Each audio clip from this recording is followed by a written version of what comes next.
And this will be a little different as well, Steve. Yeah, single file start. NASCAR has the discretion to move it to single file in wet conditions. They have chosen to do so, so here we go, single file. We're going radio style as the field is single file, all chasing after Chase Elliott as we get ready to race in the rain at the Glen. Up through the gears they go. Green flag is in the air. Vision, definitely something they're going to be learning quickly as they dive into turn number one. They're 3 wide already. Chase Elliott away with the lead, stacking up from about the 5th or the 6th position on back. Elliott now will grab that top spot. Here's Michael Mcdowell trying to capitalize. He's trying to ease through, grabs second. Larson gets into him in turn 3. They both straighten it out. Everyone tiptoeing their way through turns 2, 3, and 4 in hot pursuit of Chase Elliott. Look at that spray. It's difficult for everybody that back there from 5th on back to see anything. Chase Elliott down into the bus stop.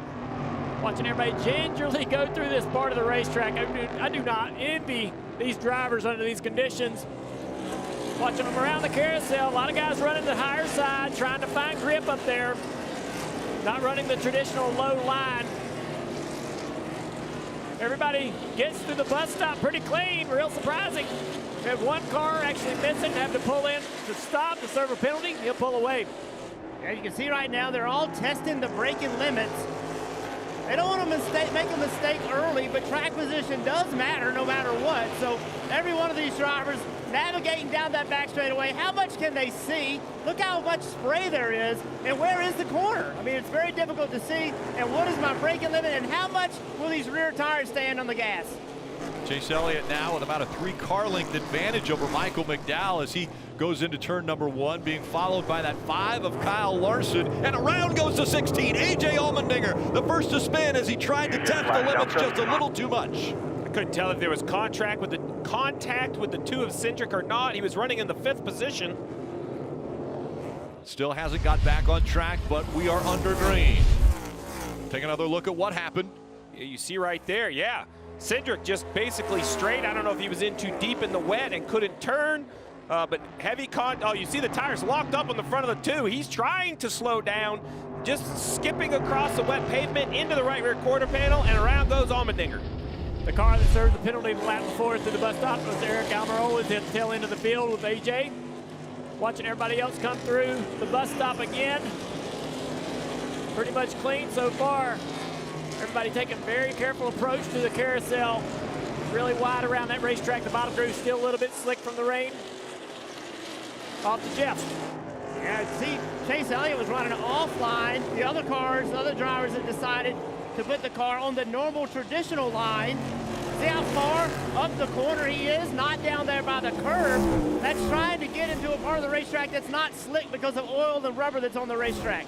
Mcdowell now getting a little more aggressive as he tries different lines to get out of the spray of Chase Elliott, who's leading, and a big battle happening now for 3rd. Kyle Larson under attack from Tyler Reddick. Tyler Reddick on the move coming out of turn number 1. He took a peek to the inside coming out of 1, and he couldn't find the real estate that he needed. And you'll notice the drivers taking different lines, setting up for and getting through the S's. They're looking for that grip. It's a 4-car breakaway. You've got Elliott in the 9, McDowell in the 34, Larson in the 5, and Reddick in the 8. Elliott way down on the inside of the racetrack, possibly trying to stay in the water to keep those tires cool. Still continuing to lead.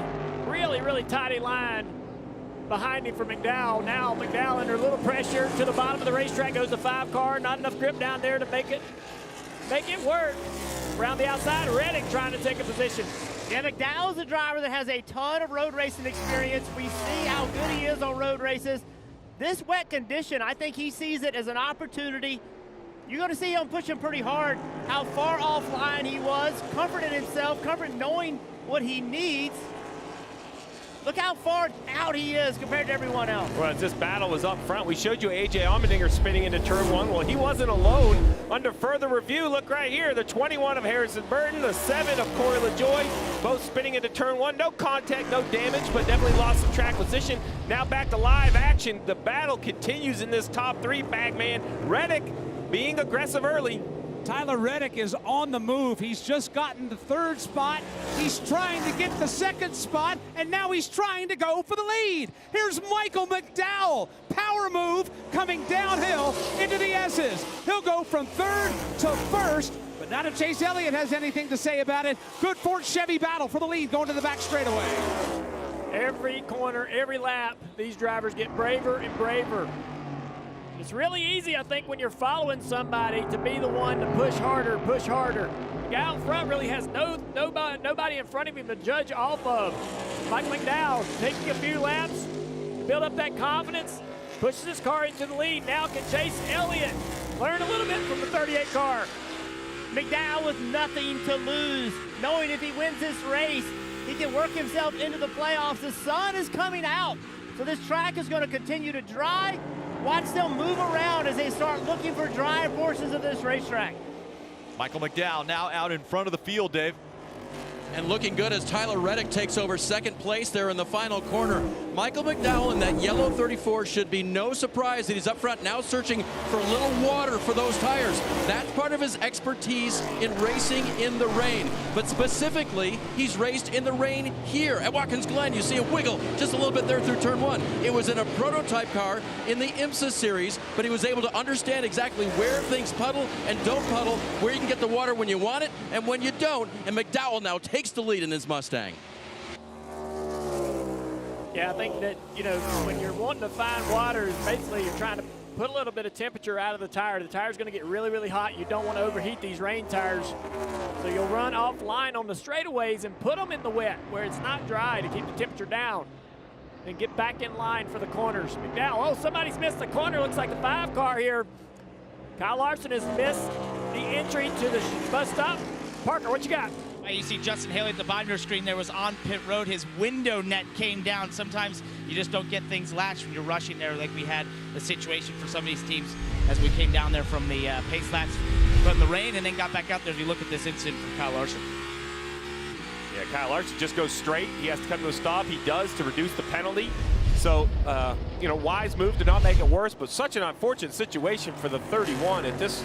I know things like that happen, but that's super, super frustrating. He was running 8th, Rick, and seemed very comfortable in the rain. Okay, offline right there. You've heard us mention it.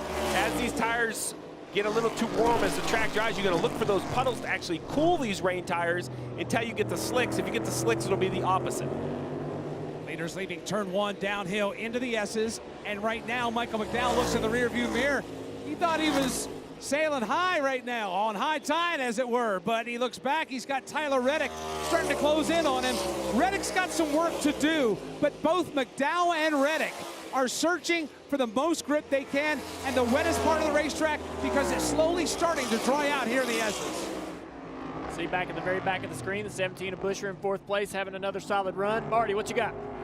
Junior, the driver holding on to the last playoff spot is Ryan Blaney. He started 21st. He's still in 21st. And we talked about the rain playing havoc with electronics. Listen.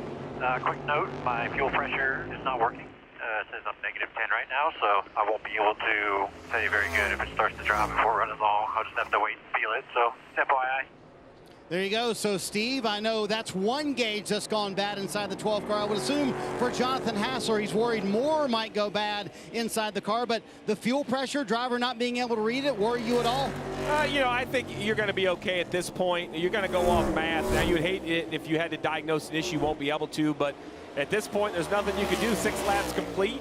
Track somewhat drying right here. You're starting to see a dry line, Rick. I don't think it'll be long. Someone is going to make that big jump, and it's a big jump. It's a cannonball over the slicks because they will have very low grip in the wet. Michael McDowell out front here at Watkins Glen.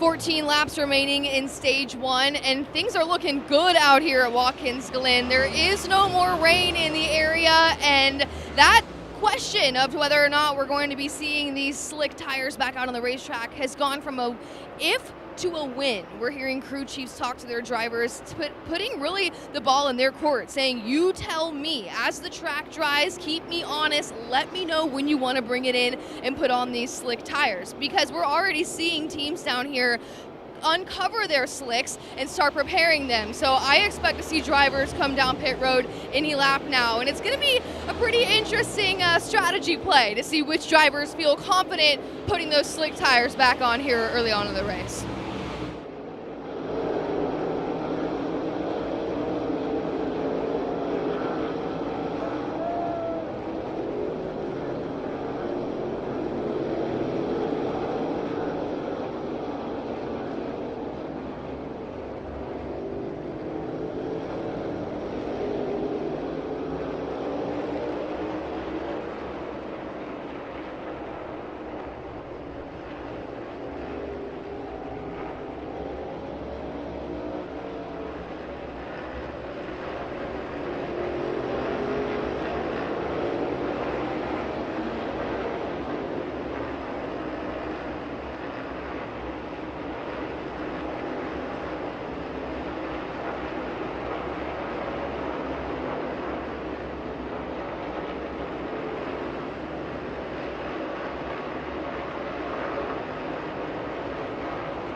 NASCAR Drive, that's your live race day companion. You can get access to high-definition in-car cameras, as well as current track position, as well as pit stop data. Visit NASCAR.com/drive, or you can download the NASCAR mobile app.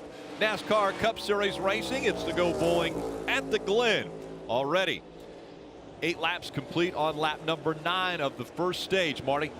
Track drying out quickly here. Chris Buescher came down pit road a moment ago to put on slick tires. Here's Chase Briscoe putting on slick tires as well. Steve, it's really a game and also a gamble. You can go to these slicks, but it's treacherous for the driver early on in this run. Yeah, treacherous, and I've been kind of watching the 17. Doesn't seem to be making a lot of move, as we see on the top of the screen. The battle for the lead very tight. We'll watch Briscoe. These guys are basically running in the mid to low 82s. That is about, call it 10 to 12 seconds off what we would expect, 11 seconds off what we would expect. So I'm thinking once you break the 80-second mark, Rick, that's when you know the track really has the grip in it. Other teams have gone now. I like the aggressive call, though. McDowell still out front, has Tyler Reddick pounding him every single lap. Reddick and McDowell have separated themselves by 6 seconds from Chase Elliott, who's running in the 3rd position, still searching out that wet weather and that wet racetrack to keep these tires a little bit cooler as the two continue to fight for the top spot. They come now off turn 1 downhill, continuing that run into turn 2. Michael McDowell and Tyler Reddick have broken away by now 9 seconds over Chase Elliott. This is a private battle for the lead as they climb to the clouds through turn number 3, working their way over to turn number 4. McDowell now is going to pad his lead by about 5 car lengths as they continue to look for as much grip as they possibly can. What an impressive drive by Tyler Reddick here to be able to stay. We know McDowell can do this stuff. We know he's a talented road racer. See the 22 car on pit road as well. But just an impressive run by Reddick, showing the talent he has. Such a versatile driver in this 8 car for RCR. I think the difficult decision on when to put dry zone is, number 1, how dry is the track? Number 2, how long will these tires last in these conditions? That's why they're searching around looking for wet racetrack on these straights. There's no history, no understanding of what these tires will do, Marty. Jeff, here's the problem. Tyler Reddick actually sitting there in second in that blue and white car just said, hey, can we come put on slicks? Randall Burnett said, no, we cannot, because we are not in our fuel window right now. If you can hang on, keep those tires cool, please. We want to go about 8 more laps. So, Steve, that's the biggest factor for a lot of these leaders. They want to wait until that fuel window opens to make it on 2 stops today. So 2 stops, Rick. We figure 33, 34 laps on fuel. If you come at lap 17, right before the pit road closes at the end of stage 1, It's short, 2 or 3 laps short, but you know you're going to get enough yellows, or you hope you get enough yellows to save gas. You only want to pit twice, Parker. We're going to see some more cars hitting pit road here as we saw the 22 of Joe Logano on pit road. His teammate Austin Hendrick also coming. Ty Dillon in the 42, Bubba Wallace in the 23, all hitting pit road here to put those slick tires on and get those fast lap times, Marty. Ryan Blaney going to come down pit road. There he is, Jonathan Hassler. We talked about it. They have the most to lose today, obviously, with these points. So they will not be in their fuel window. Just pitting here on lap 10, working lap 11, but they are going to slick tires. You got to wonder maybe if Martin Truex Jr. and his team might counter this move as well, Dave. And we shall see when we get a look, but the battle for the lead has been outstanding right here as Michael McDowell continues to hold off Tyler Reddick, trying to get by him in the Chevy. Truex True Chief James Small told me this morning that he believed that the 12 may mirror everything that they do like they did last week at Richmond Raceway. We'll see what happens next with the 19 team.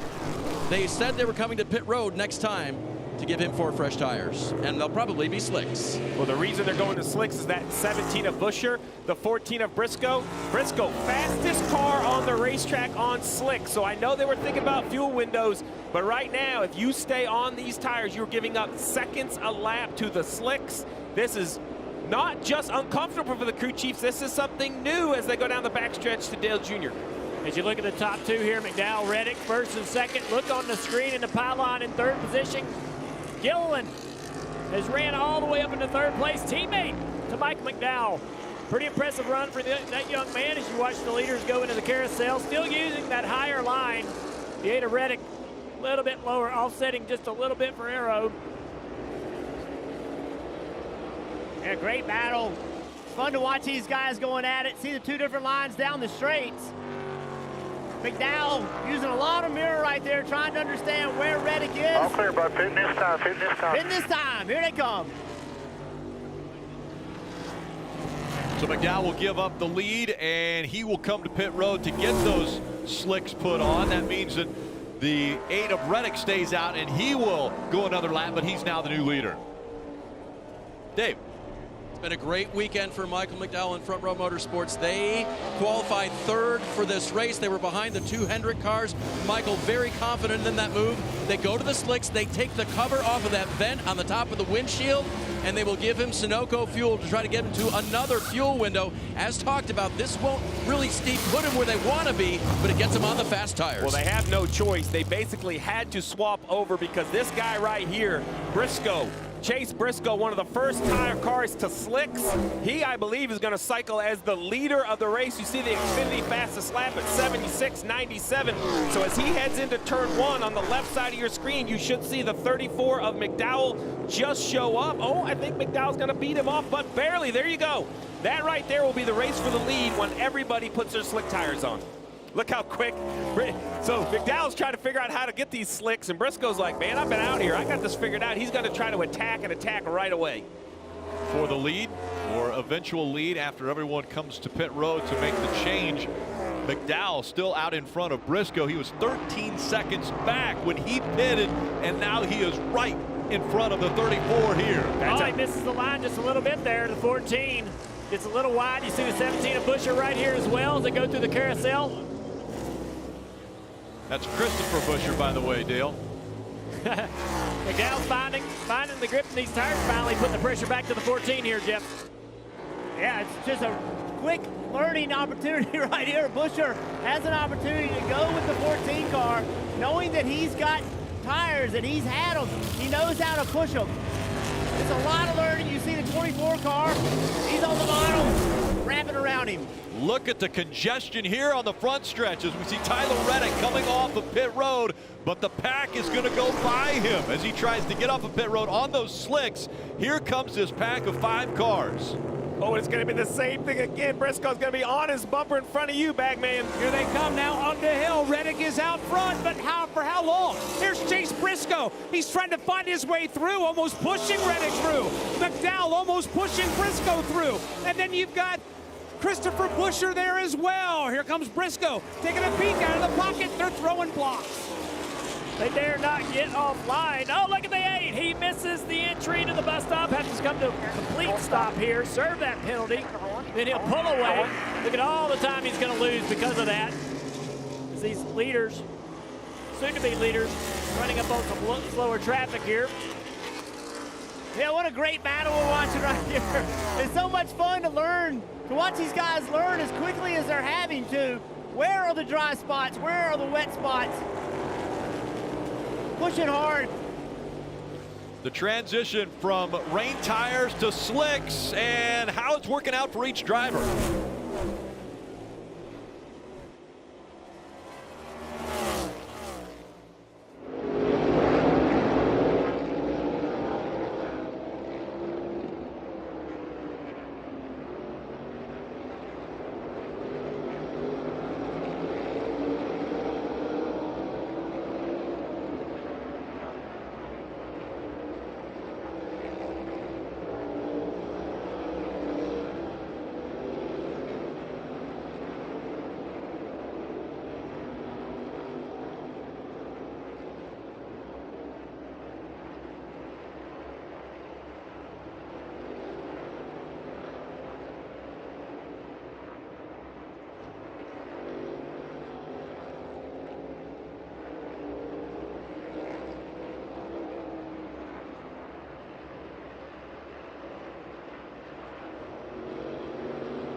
Mcdowell fighting back. Now it's Briscoe that's out front. He was able to pass Chase Elliott, who's on the slower tires right now, but Briscoe trying to hang on to the lead. Mcdowell all over his back bumper. Michael McDowell trying to take advantage of a slip by Chase Briscoe. The problem for McDowell is that slip hasn't happened. Briscoe very fast through the S's on those slicks. Matter of fact, he's going to grab 2, now 3 car lengths in this battle for the lead. Impressive to watch these two drivers find their way around this racetrack in some very, very treacherous conditions. Not much of a dry racetrack. There's one groove around this racetrack that's dry up through the S's and through the bus stop. Pretty tough for these guys. They cannot push wide like you see right here in those areas. It's an opportunity, though, for them to start learning and seeing how far they can push. You saw McDowell in that yellow car not being afraid to try to push, try to find those limits. We said it earlier, he has nothing to lose and a lot to gain. The 14 and the 34, Briscoe and McDowell leading this race purely by getting to slick tires first. Their lap times were amazing. They ran Chase Elliott down on the rain tires. That was a great strategy call. It has got these guys track position. Bottom of your screen, you see Chase Elliott, Marty. He was trying to hold on as long as he could. He's got the lap 17, but gave up the lead doing it.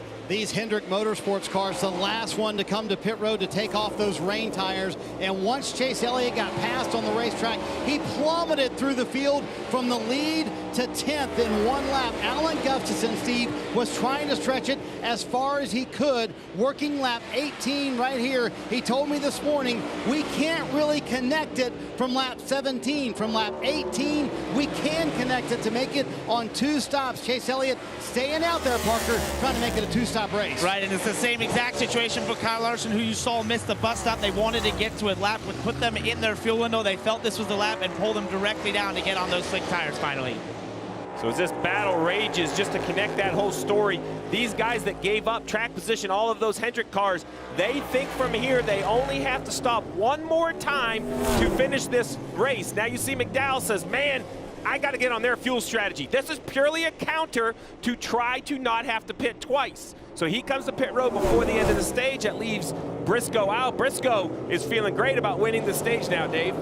McDowell and Chris Busch are on pit road as well in the 17, so they've made that 18-lap connected lap. You see the fuel there just to get them gone.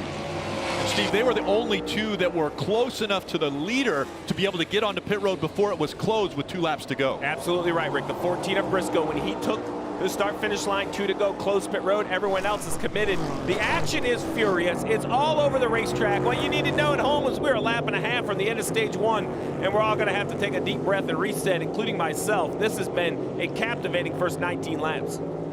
Briscoe up front, Tyler Reddick, Suarez, Chastain, and Todd Gilliland, the rookie, running in the 5th position right now. Logano, Ty Dillon, Michael McDowell, Austin Dillon, and Kyle Busch all in the top 10, under 2 laps to go in stage 1. Martin Truex Jr. fighting for every point that he can get. You see still on some of the cars the red light blinking. Those are no longer required. NASCAR has said that's not a requirement anymore when you go to slicks. Yeah, so basically they've just now said that they feel the track is in dry condition. So that is basically what all these cars are now swapped over to.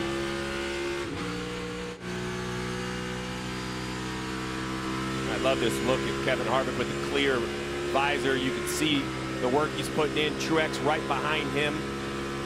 And these guys are almost a lap down, if you could believe it, because in the top right of the screen, you see where the 14 is. He's at the top of the hill. So he's basically the backstretch behind these 2. Running in the 28th position is Kevin Harvick. Briscoe looking to claim stage 1 and grab a playoff point if he can do it, but William Byron behind him, Rick, is a lap down. So William Byron is hustling right here to try to unlap himself before the end of the stage. He had lost so much time on those rain tires, he's actually a lap down. Now, Hill will get the free pass. He's in that position, but he would much rather just unlap himself because that way he wouldn't have to pit. If he stays a lap down, he gives up all his track possession again. He goes to the tail end of the field. So an important last corner for Byron. Briscoe trying to trap him a lap down. I don't blame him. Yeah, he won't be able to unlap himself. And it's going to be Briscoe who wins stage 1 at the Glen. From wet weather tires to racing slicks, Chase Briscoe, the first on those slicks, was able to make time. And he ends up winning stage 1. Tyler Reddick, Daniel Suarez, Gilliland, Ross Chastain all in the top 5. 4th stage win of 2022 for Chase Briscoe.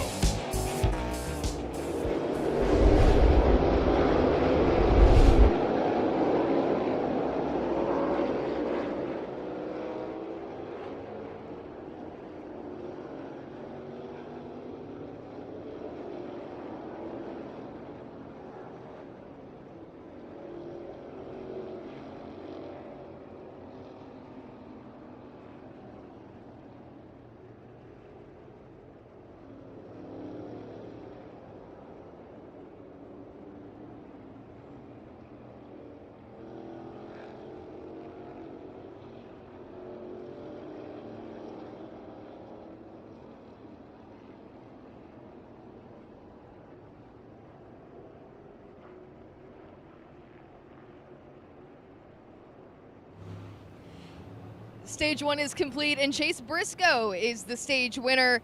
with most of these cars, in fact, all of these cars now after the stage on slick tires, things are getting incredibly interesting here in these first 20 laps at Watkins Glen. You really cannot underestimate what these drivers are doing out there today in these conditions. And the talent in this field is probably some of the greatest talent that we've seen performing in the Cup Series to date. Given the fact that we have 6 international drivers in the field, the number of championships that we have racing today is just unheard of.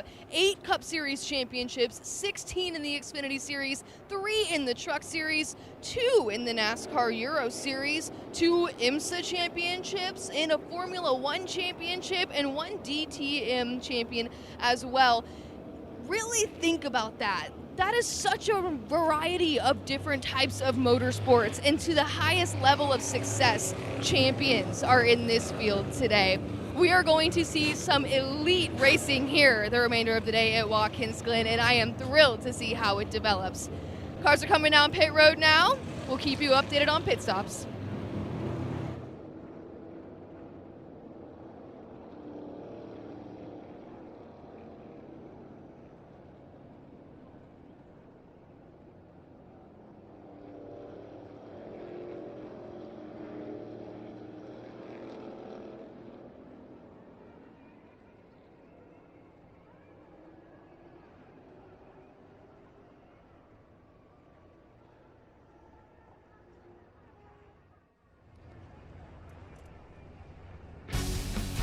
NASCAR on USA is brought to you by Ford. Built Ford proud. And start solving your projects today at northerntool.com. We're made for this.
Today's aerial coverage brought to you by Geico, giving some great view of this facility here at Watkins Glen International, packed full of campers, tents, fans coming out in droves to sell out.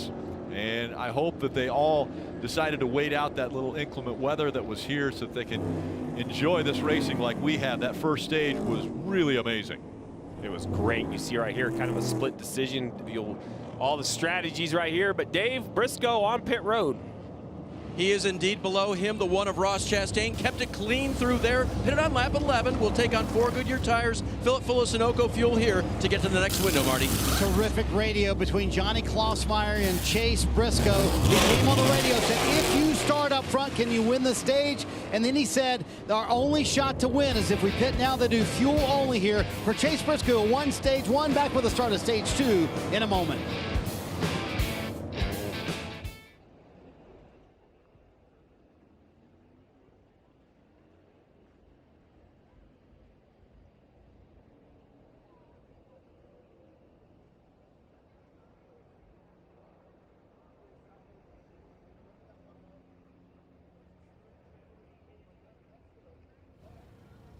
Pit stops are complete, and I am fortunate enough to be joined now by Greg Stucker, the Director of Racing with Goodyear.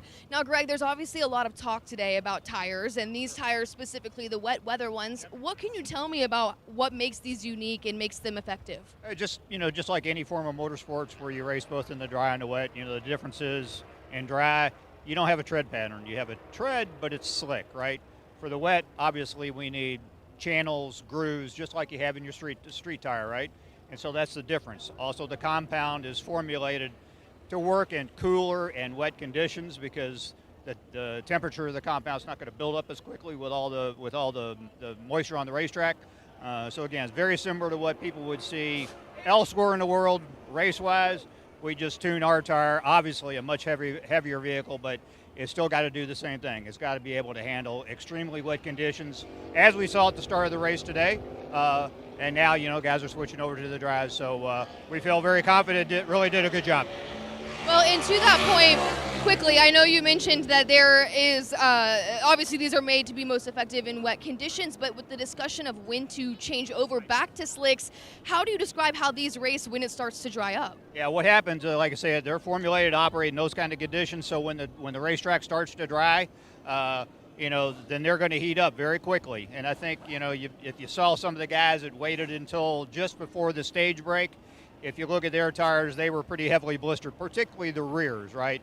And so that's the balance. You have to figure out exactly what's the right time to make that call, when to come in, can you hang on, can you make the tires last a little bit longer? Obviously, car control comes into play and making them last, longer than some of the early guys. So that's part of the strategy. I think that's what makes racing in the wet interesting, and you just have to find that right balance. Well, Greg, I really appreciate the insight. Thank you. Anytime, Jesse. Thanks. That's Greg Stucker, the Director of Racing with Goodyear. We're getting ready to go green, and we're doing a double file this time, race fans. Race in Daytona. Those 15 playoff points. He knows other people will get some, but 15, that's the most you can get in the regular season. Good for Chase. Another big announcement from NASCAR. Look at that, double file. If we take a little look at the front stretch, one thing to point out though, while there's a dry lane, there's still some dampness on the right side. So if I'm one of the cars on the right-hand side right here, I'm gonna have to really be careful down into turn one. You see it right there, a little damp on the inside. Stage 2 about to get underway. The field approaching the Geico restart zone. Back to action. Gilliland in the 38 on the inside, trying to hold off Logano on the outside of the 22. Gilliland surging ahead. How far off the track will he go? Enough that he hopes to get grip and traction as he dives into turn 2. Got some new players at the front of the field. Todd Gilliland now takes the reins of this race. He will lead Joey Logano by 4. Side by side behind them. That blue car on the inside of that yellow car, that is Ty Dillon. And now they're 3 wide on the back straightaway. Kyle Busch takes them 3 wide. Dillon backs out of the gas. Kyle Busch goes into the bus stop pretty deep. Oh, he did a good job, man. Stayed on line, didn't lose anything on corner exit. And Mcdowell really surprised by that. See the gap to the front 2 there. Logano, Gilliland leads them out of the carousel. Yeah, first time they've been through that interloop side by side, still running this racetrack. How about the rookie, Todd Gilliland, showing the experienced guy, Joey Logano, what he's got on this road course. Ton of confidence on road courses from Todd Gilliland. Impressive, everybody. So all strategy you see on the left-hand side, these guys 12, 9, 10, they have to stop 2 more times to the finish. Mcdowell, the first guy that can stop 1 more time. That's what swapped up this field. How about Kimi Räikkönen, the F1 champ, up to 9th on this strategy? Great experience running at the front, learning quickly, Bagley. Kimi Räikkönen on the move. What a maiden voyage in the Cup Series for him. He's trying to wedge his way underneath and slide through. He'll do that at the bottom of turn number 2 and the bottom of the Essence. Here's Kimi right now through turn number 3. He is up to 9th. He is 3.14 seconds behind the race leader. A lot of traffic to deal with, but Daly's got a full head of steam right now. Yeah, we really didn't see as much movement as we anticipated from Kimi under the wet conditions, but now that they're on the slicks, you can see a little bit of a mistake right there, losing the back of the car a little bit in the bus stop, but that's put the 9 and the 17 of Buescher side by side. Chase Elliott right here, Xfinity camera, watching Kimi do work. Chase Elliott trying to understand, who am I racing right here? Do not have any experience racing at Kimi. With Kimi Räikkönen, doesn't know his strengths, doesn't know his weaknesses. Kimmy's having to learn these drivers, and they're having to learn his traits as well. And regular season champion now trying to figure a way around the F1 world champion here at Watkins Glen. And again, Gilliland out in front. Logano a half a second behind him. Kyle Busch has moved in front of McDowell. Those guys will all have to come to pit road before we see the 34 of McDowell come to pit road. Running on board with Chase Elliott right now as he works his way up through the S's. You mentioned how he's trying to figure out what he's racing against. Well, right now, the best way is to follow him through until you get the opening. That's exactly what Chase is doing right now. Closing up on the back bumper, looking to the inside, now the outside going into the bus stop. Kimmy throws the block. Now they're going into the bus stop side by side. Chase backs out. Still right there on the back bumper. Looks to the inside now in the carousel. Going to be side by side to the carousel here. Kimmy's going to give the spot to Chase on corner exit. Kimmy's showing everyone he didn't come here to ride around. He came here to race. Put a block on Chase Elliott. Forced Chase Elliott to get aggressive in another part of the racetrack. Made the pass, but everybody in this area is watching that happen, knowing now if you're going to pass Kimmy, you're going to have to take it from him. And some other names in front of Kimmy. We have Joey Hand running 6. We've seen him in a lot of the road courses. That yellow car right there holding up the lines. Corey LaJoie, he cycled to the front. Just in front of him, or right behind him, excuse me, is that 41 of Cole Custer. That's who Chase is attacking here into 1. That is the battle for the 7th position. Corey LaJoie in 7th. He's into 7. Cole Custer in the 8, or in the 41 in the 8th spot. Here's Joey Logano. He's running in the 2nd position right now. And Kyle Busch, after that great restart, is still moving forward. He wants a piece of 2nd. Yeah, it's a great run here by Kyle. He puts the pressure on Joey, and they get over the curbs there. Man, these cars have used the curbs through the bus stop. They closed in a little bit on Gilliland right here. Joey trying to get up there and battle for that lead. Kyle Busch right behind him. Yeah, really good battle. You see, now they're starting to run that traditional line, use all of the curbing. Todd Gilliland continue to do a good job. See, the 18 right there, Kyle Busch, a little bit of a wiggle getting into turn 6.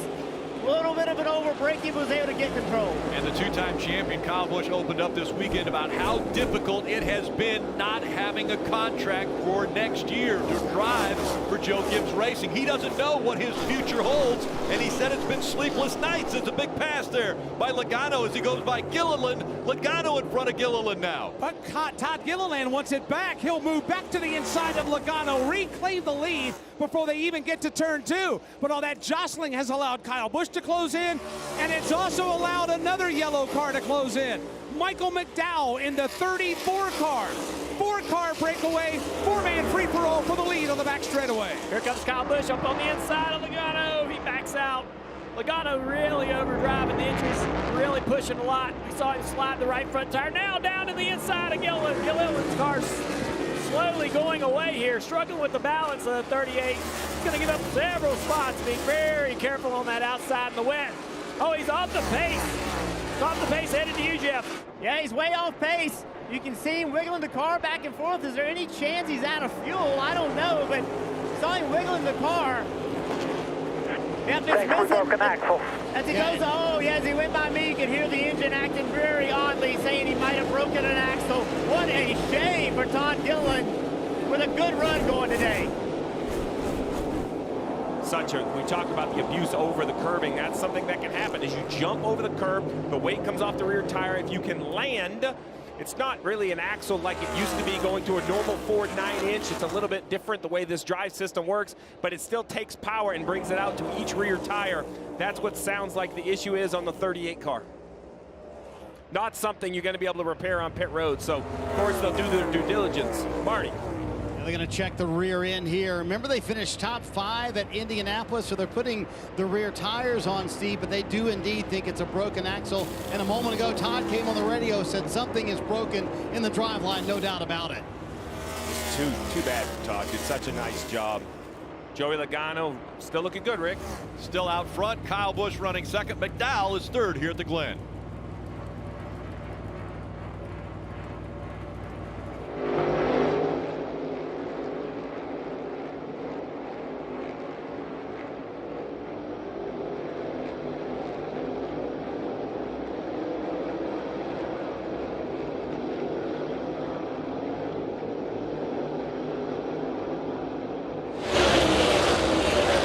looking at the 26 of Daniel Kvyat driving for Team Keselberg. Daniel, the Russian-born driver, this is his first start here at Watkins Glen. He did run earlier this season at the Indy Road Course. He's currently on pit road because he's having some power steering issues. The team was under the hood hoping to fix that. They've got him back out on the racetrack, so I'll keep you updated if he continues to have any issues here.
Ten laps to go in stage 2. You're watching the NASCAR Cup Series. Go bowling at the Glen. And let's see who is on the move. Power moves are brought to you by the Propane Education and Research Council. The 18, Kyle Busch, definitely on the move. Plus 30 since the start. For Kyle Busch, after starting this race, because they did an engine change after qualifying at the back of the field, all the way up to the second spot right now, chasing after Joey Logano. Kyle Busch down this straightaway into the braking zone. Can't really close the gap on Joey.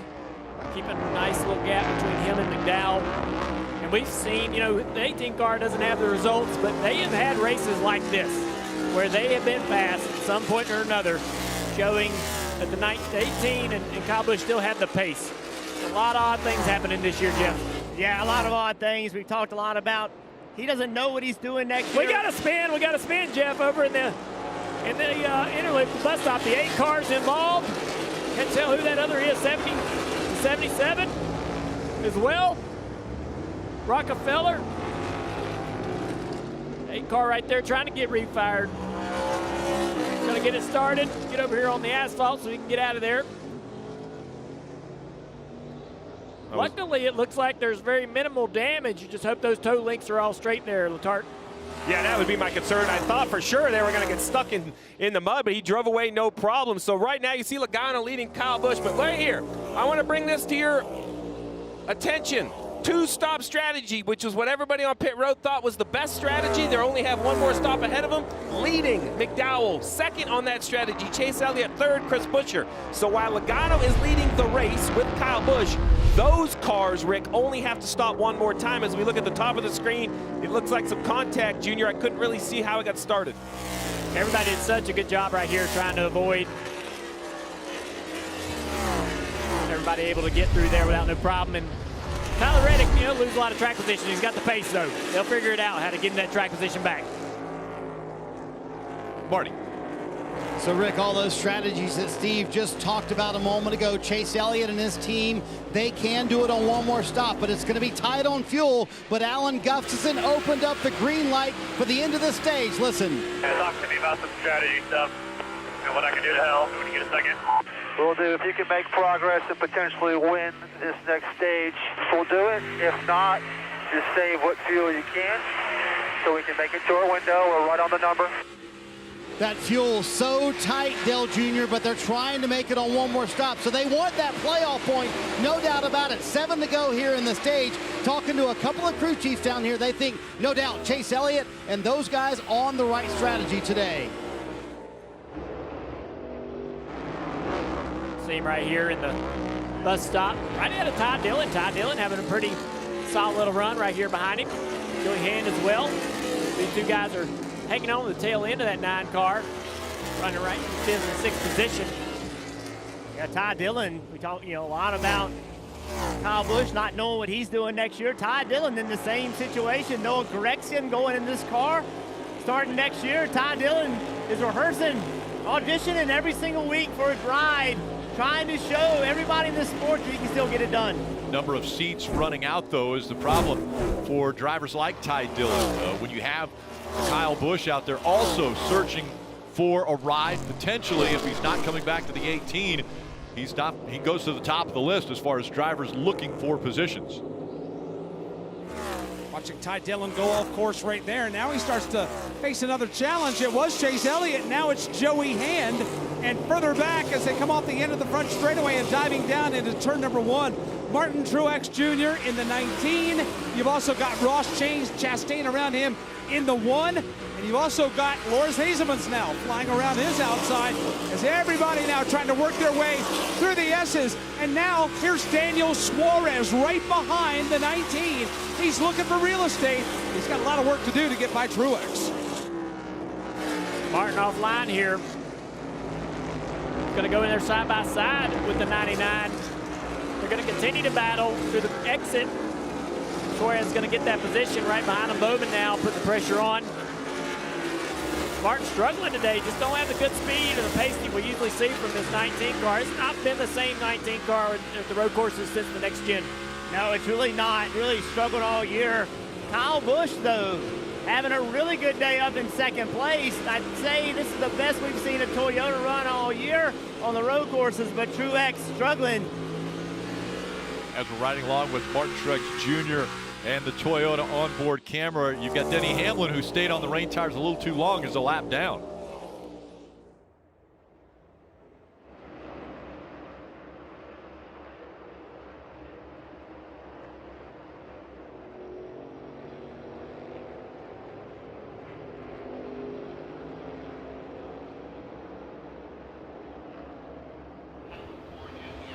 Five laps remaining in stage 2. It's worth noting that at this point in the race, the 9 of Chase Elliott has officially secured the regular season champion. Now, Chase entered this race more than a full race ahead on points, but about halfway through this race, he's officially locked it up. Chase is a 4-time winner this season and is already locked into the playoffs, and now with securing that championship, he will enter round 1 with an extra 15 playoff points. It's also worth noting that Chase Elliott is one of 3 drivers on a different strategy than the rest of the field when it comes to pit stops today, but that team seems to know what they're doing here at Watkins Glen. He was the runner-up last year.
Download the official app of NASCAR. You can follow the action with free live scoring. There's in-car cameras as well as a radio broadcast. Search NASCAR in your app store to download and start a free trial. Parker. Kimi Räikkönen here on pit road with 3 to go in this stage here. He was one of those cars that got the slicks early, so just trying to connect the fuel strategy here for the 91. He makes his second stop, Dave. And Martin Truex Jr. trying to find a way into the playoffs. Remember, one of his tasks today is to take care of the engine in that 19 car, baby that motor, so that he doesn't have the same problem that 2 of his teammates have had this weekend so far. Little contact here between the 19 and that 27. Right here, the 19 has to get across the 27, maybe a little conservative on his time. The 19 trying to be quick. These are scheduled stops before the end of the stage because this man right here, Joey Logano, is going to take 2 to go right there, and that closes pit road. And now it's really between Joey Logano and Kyle Busch for this all-important playoff point. 2 drivers that feel they are off into the playoffs. They are going to try to win this stage for that playoff point. I couldn't tell who that was that just went by. That was slow. Oh, no. The 7 gas man. I think that's going to be a penalty for removing equipment. We'll have to hear what NASCAR has to say. There was another car slow that they passed. I couldn't tell who that was. It's just coming off of pit road as the top 2 going into the bus stop now. Marty. So a moment ago, Rick, we told you Chase Elliott, Alan Gustafson told him, hey, if you can get the stage win, go for it. They have since backed him down. Listen to the radio. How much else do you need fuel-wise? As much as you can give us. I mean, you got no pressure back. Say what you can here. Good time to learn. So, Steve, this was in their playbook from this morning, pitting at lap 17, which they did. They knew it would be tight to do it on one more stop. Chase tried to get the stage win, just not worth it, though. They're just trying to do it on one more stop, so he had to back way down on his pace. As we see 1 to go in this stage right here for Logano. Rick, you know, you stop before you know you can make it. What's concerning, we haven't seen a lot of yellows in this stage, right? So there's a lot of green flag running. That's when you burn the most fuel. But a great battle right here for this stage win.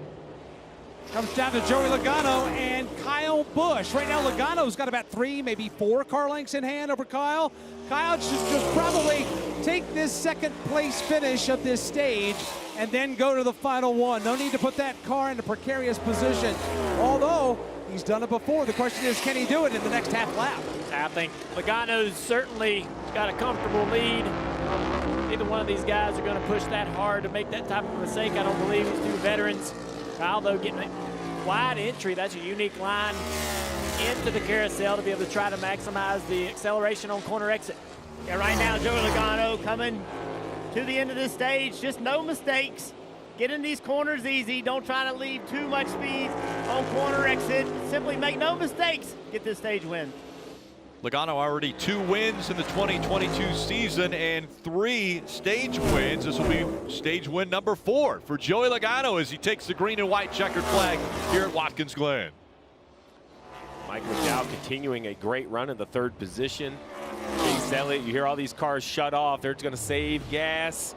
The 7 of Corey LaJoie, we showed you that replay of the gas can sliding out. That is removing equipment. He'll have to start at the tail of the field for the 3rd stage. A little more bumping and banging, and the racetrack drying up quite a bit, but it was Joey Logano even locking up that right front, still getting stage 2 win.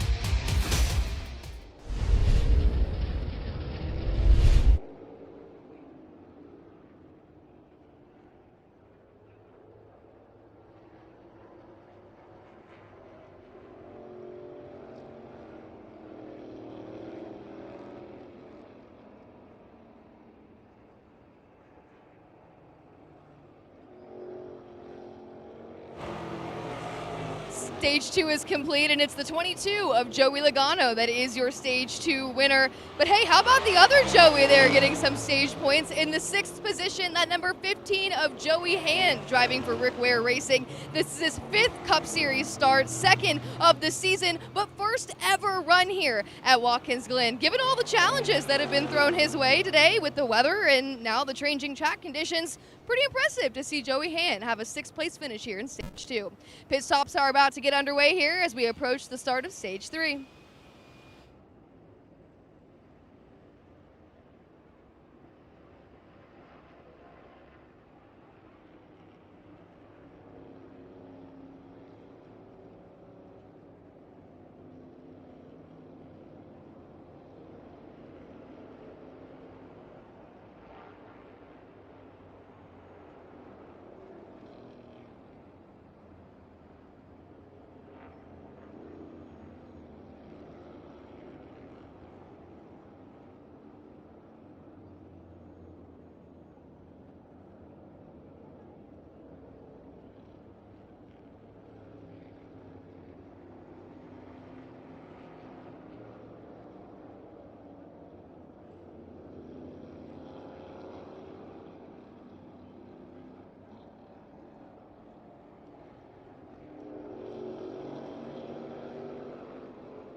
The next generation of Wi-Fi is here with supercharged speeds faster than a gig. Unbeatable internet made to do anything so you can do anything. Xfinity, proud premier partner of NASCAR. Coming up on Wednesday, Dale Jarrett will join the Bagman. That's right, Mike Bagley and Pete Pistone on the morning drive, and DJ's going to be the guest on NBC Sports on Sirius XM. Bagman, what do you think? You guys going to have enough to talk about? Oh, I think we're going to have a lot to talk about. Pete and I always love catching up with DJ. If we're not talking about racing, could be talking about golf, could be talking about anything. DJ, what do you think? Yeah, we can talk about anything, but I'll probably be talking a little slower because it'll actually be 6 o'clock where I'm going to be out in Scottsdale. But I'll get up, I'll get ready. Looking forward to it. Always a fun time covering what all is happening. What an incredible start to this day and this race, KP. Listen, I'm not sure you can cover it all on the morning drive. You may have to do that 2 or 3 because there's been so much. Start in the rain. We saw some great drives. How about Michael McDowell? We talked to him earlier. He said, I'm feeling the pressure. I know this should be a good race for me. Daytona should be a good race for me. We have seen some spectacular drives out of Cup drivers in so many varying conditions. Kimi Räikkönen, we keep talking about Kimi Räikkönen. He's running the top 10. They've put him in position, and a lot of it's strategy. But so many things have happened here. This wet weather, this car, these drivers, it is an honor to be sitting here talking about Cup drivers today because they have shown what they're made of. Yeah, but the thing that's going to come to play here possibly, because we haven't really seen, other than the stage endings with the cautions, haven't seen any of that. There's some drivers that are going to be really close. They're going to have to save some fuel at the start of stage 3 here, so it could get very interesting as to who actually can and will make it. Listen, I'm glad that I don't drive right now because staying on the racetrack and saving fuel are two things I'm not sure I could have ever done. I have to say, but it has been. We've seen some great calls on from the pits. We've seen some great strategies. We've seen so much positive stuff here today. It has been for these fans that sat here through the rain and they're sitting in the grandstand, and the ones at home that have waited it out. It's been a show, Rick. It definitely has. As Joey Logano will lead Kyle Busch onto pit road, as well as others making their way onto pit road. Parker, in front of you. Right, and that blue car back there is Ty Dillon, who finished 5th in stage 2 with this excellent run in these variable conditions. Very happy with the handling of that race car, saying it's turning well before Goodyear tires. Sunoco fuel for him. They're going to tell him to wait on that fuel, Dave. Stage winner Logano said, I need more turn, but I can't afford to lose the back end. He came into this race today 3rd in playoff points. He'll get one more there, Marty.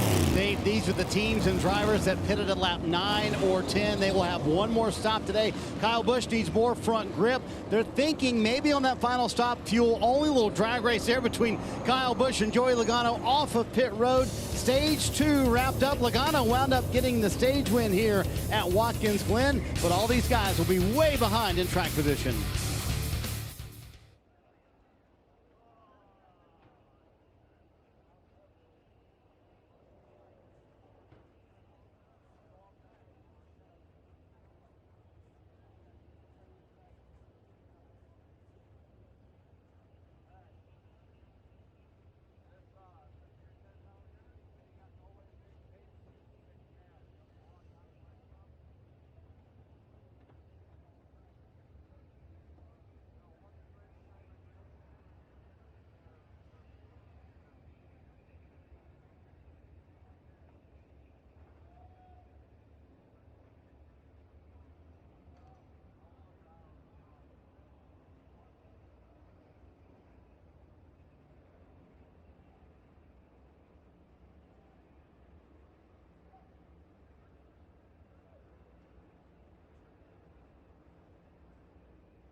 Pit stops are complete here after stage 2, and there were a few drivers that did not elect to pit there during the stage break. Notably, 2 of our international drivers have stayed out, the 91 of Kimi Räikkönen and the 27 of Loris Hezemans. Now, I also mentioned earlier at the end of the stage that 15 of Joey Hand driving for Rick Ware Racing. He had a top 10 finish in the stage, and his decision to stay out and not pit will stack him in the 3rd position here as we get ready to take green.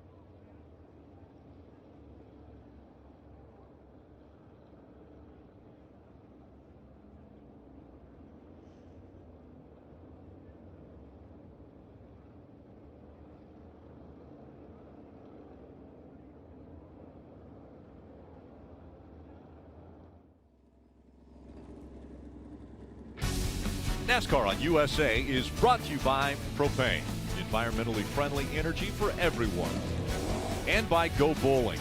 Go to gobowling.com to find a center near you. What a run it has been already for the 34 of Michael McDowell. He is out front, but it's not only the driver that's behind the wheel making things happen, it's an entire team effort, Dave.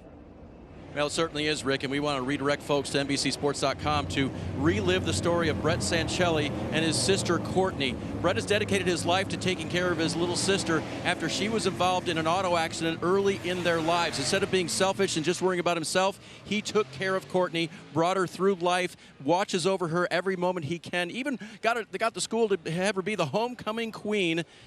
And in dedication to her, the diamond on the left side of his chest doesn't have an S for Superman, but it has an H for heart, because that's what it's all about with the Sancellis, and Brett has shown that throughout life with his sister Courtney. Today, his driver has cycled to the front after pit stops and did not pit this time, so McDowell in position to win, and what a story it would be. Again, inspiring to watch. You need to go to NBCSports.com. Hear our Dustin Long narrate the story of Brett and Courtney Sancelli. Yeah, thanks, Dave. What an incredible story that we have been able to be a part of on the pre-race show. And you can see that again, as Dave just mentioned. But a great story there for Brett Sancelli, his sister Courtney, and their family, and what they've gone through, and how giving that family is.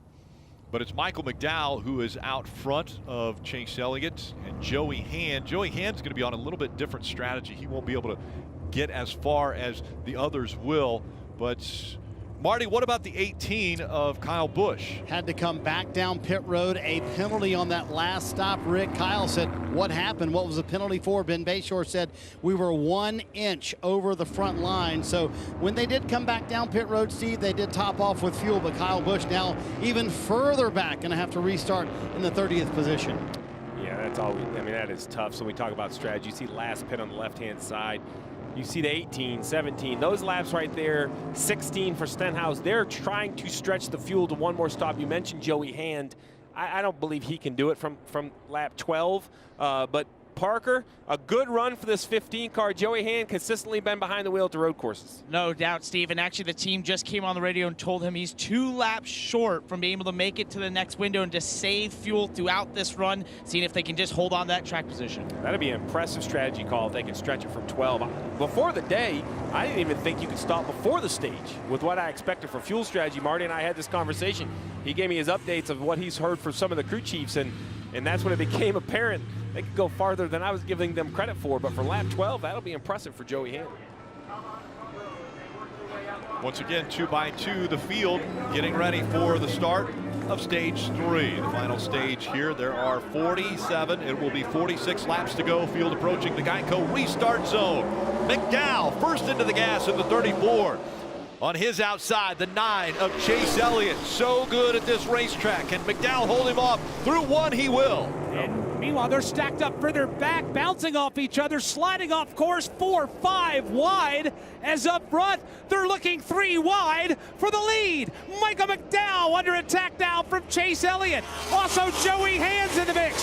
But Christopher Bell, Christopher Buescher, you've got a whole slew of cars now wrestling for real estate to the back straightaway. The front 3 are singered out. Look at that pack behind them. Christopher Bell and Christopher Buescher side by side through the bus stop. Bell's going to take the position. Everybody behind him having to check up as Buescher lifts a little bit for the entry of the carousels. You watch the top 3 here. Michael McDowell, the 3 car around here. We got the 91 as well. The 91 car as well. The 91's made contact with the wall, it looks like there, Junior. Oh, and the caution's out. Kimi Räikkönen in the 91, and he has made contact with that inside wall. You see the flaps up on the hood. You can see the damage to the tire barrier. See if we can get these cars started and moved away. Yeah, I think the damage is on the left side of the 91. Looks like the left front has some damage. Oh, yeah, pretty heavy damage on the left side. Now that we're kind of getting around there with the camera, I believe this is going to end the day for Kimi Räikkönen. Unfortunate. As we talked about at the beginning of the show, I thought 90 laps would be just a great fun time, this Project 91. Let's take a look at it, Junior.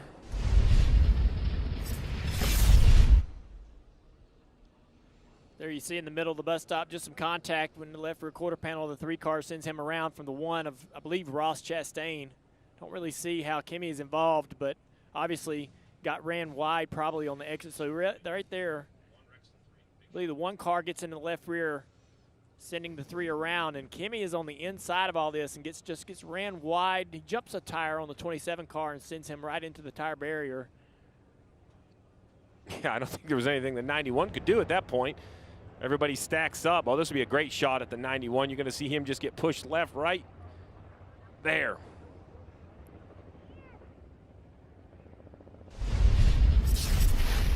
So Kimi Räikkönen had climbed out of the car, the AMR safety team there to help, and he is coming back out of the car now. Different, obviously, for Kimi Räikkönen, something he has not done before in the Cup Series.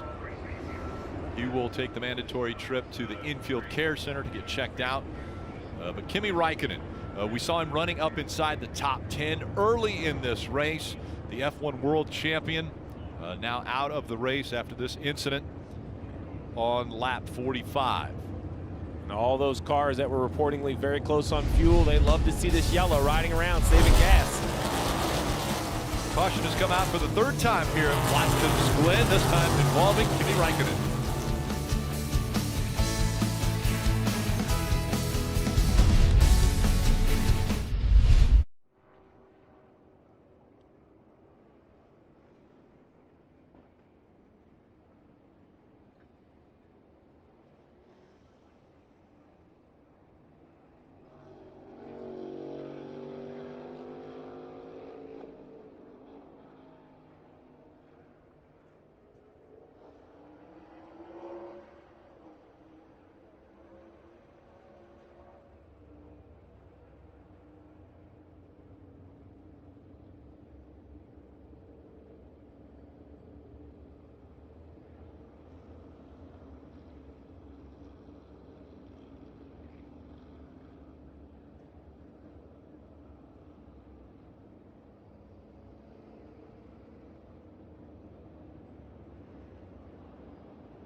The NTT IndyCar Series has just 2 races remaining in their season after last night. Joseph Newgarden getting the win at WWT Raceway. Next stop is Portland, Oregon.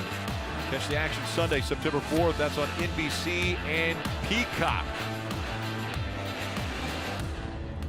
And we are in the 3rd stage here. You're watching NASCAR Cup Series. Go bowling at the Glen. Marty? We have talked, Rick, about how tight this window is for Chase Elliott and Alan Gustafson to make it to where they want to be, lap 56 or so. Here was a radio transmission when stage 3 got going. Any opportunities you get throughout this next stint to save, please do so. Copy. So, Steve, what a welcome gift this caution is. I know it's only a few laps, but you're sitting on top of that pit box like Alan Gustafson. You wanted this. Oh, yeah, but like I mentioned, we hadn't seen a lot of yellows in the middle stage, so an early yellow here helps. You can usually save, just a good rule of thumb is it takes about as much fuel to run 1 lap under green as it would to run about 2 or 2.5 laps under yellow. So that helps you get to your next window. Really, as we see 44 to go, they'll take the green at 43 to go. You know, I'm thinking these guys want to pit 34, 33, 32 to go, somewhere in there. I'd be interested to see, as you see right now, fuel remaining. It's starting to get very low on some of these cars.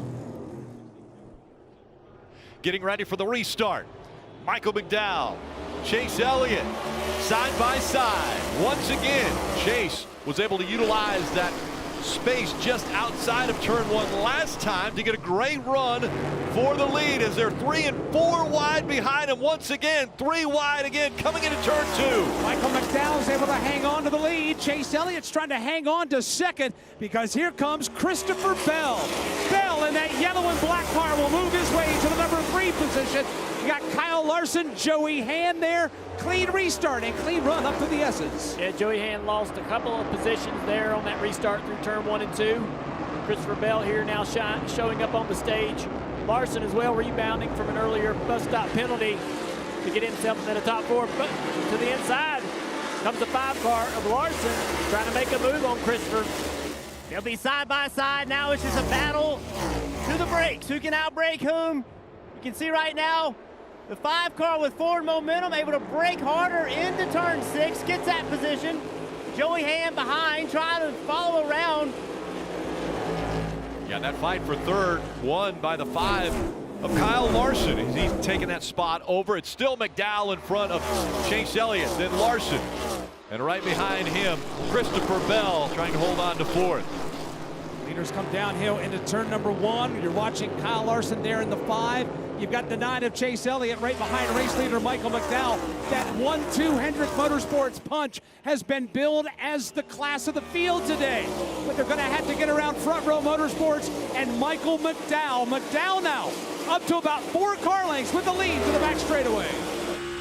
Incredible race so far for Michael. He's really kind of been the guy to beat today. Look at a couple of names in the top 10 as well that we usually don't see. Stenhouse Jr. back there in 8th place. Eric Jones running well in 9th as well. Allmendinger's worked his way back up to 7th position after some issues early. We got a battle for the lead though, headed to you, Jeff. Michael McDowell got very loose in that carousel. Chase Elliott taking advantage of it. He's going to outbrake McDowell to take the lead. Now McDowell's got to just go and stay calm. Don't get upset. There's a long way to go. Keep racing hard. Chase Elliott, 4 wins already in 2022. He's back out front. He's won here twice, looking to make it 3 times, but he still has to think about that fuel situation. Stopped a little bit earlier than Michael McDowell. McDowell has fallen back to 2nd now. Chase Elliott now back into familiar territory, back to the top of the leaderboard. Michael McDowell, though, right behind him, about 4 car lengths as Elliott climbs the hill to turn 3. That's the left-hander. Here's turn 4. That's the right-hander that feeds onto the back straightaway.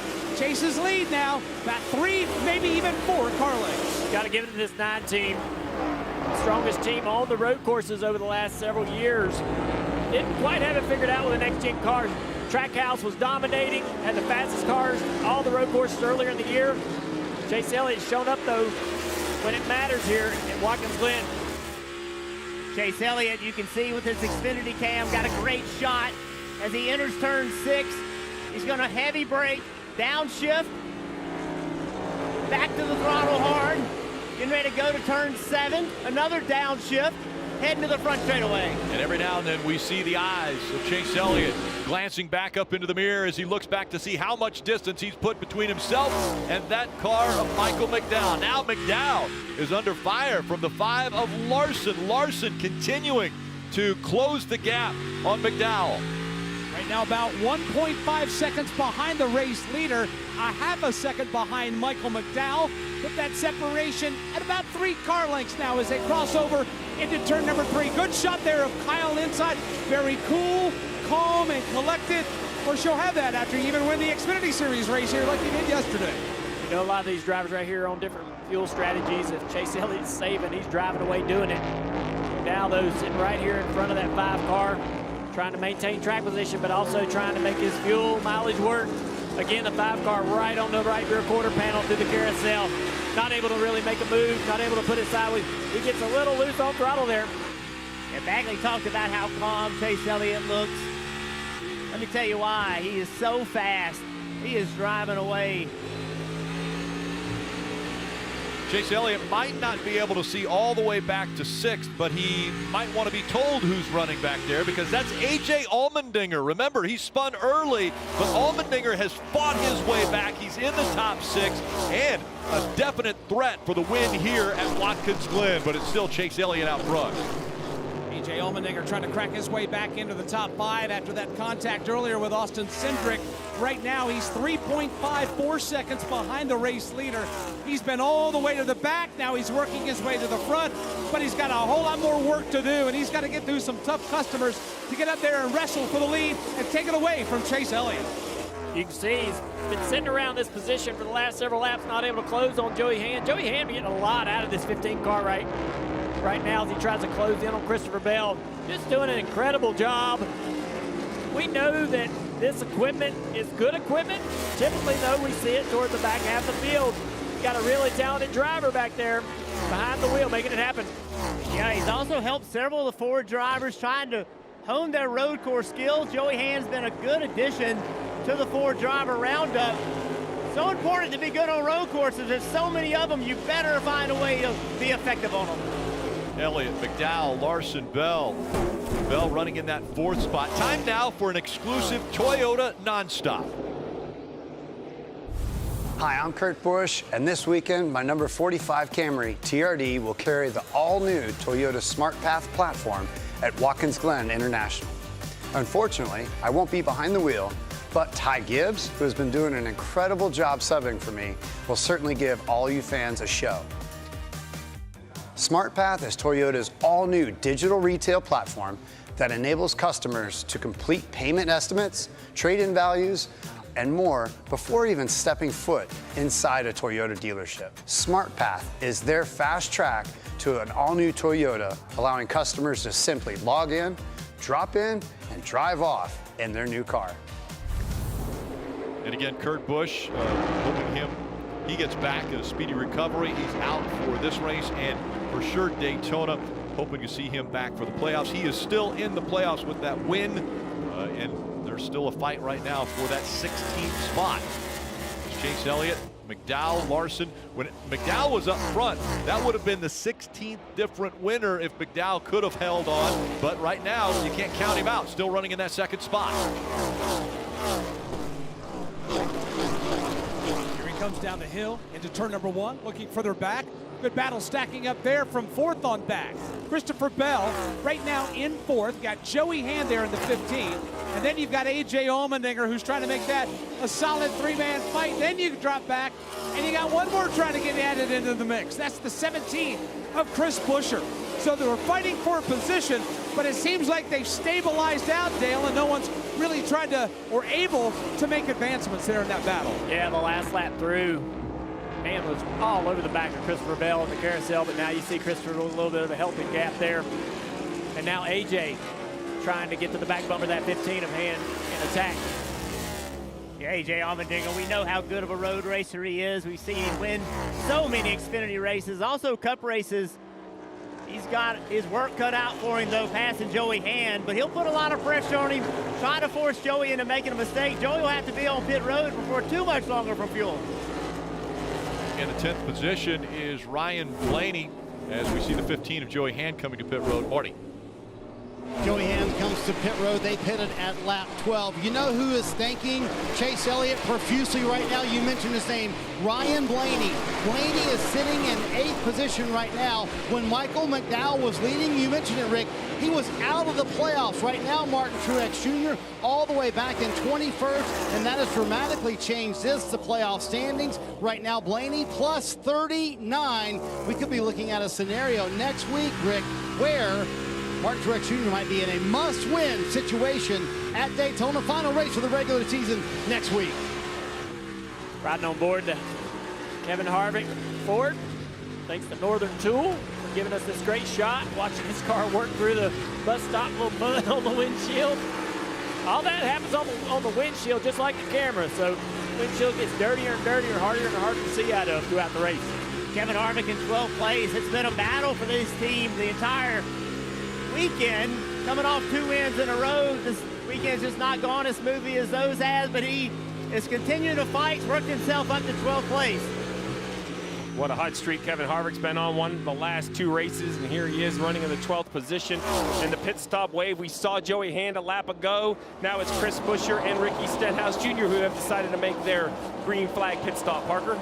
Right, Steve, fitting out the top 10 there for Ricky Stenhouse Jr. A great run here on the road course, and now with about 35 laps to go, we'll see if he's able to connect this to the end, Dave.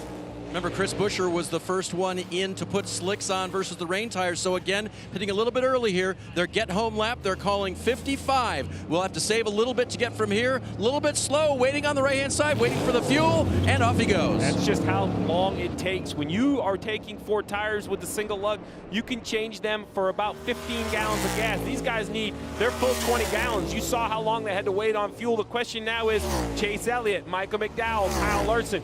When will they pit? Everyone who has pitted, if a yellow comes out, they would cycle to the front. So it's risk versus reward. How far does the 9, 34, and 5 dare to go as the 5 gets really loose in turn 6? My goodness, that was a big save by Larson. Here comes McDowell. Larson will follow him in, so that answers your question. Elliott stays on the racetrack.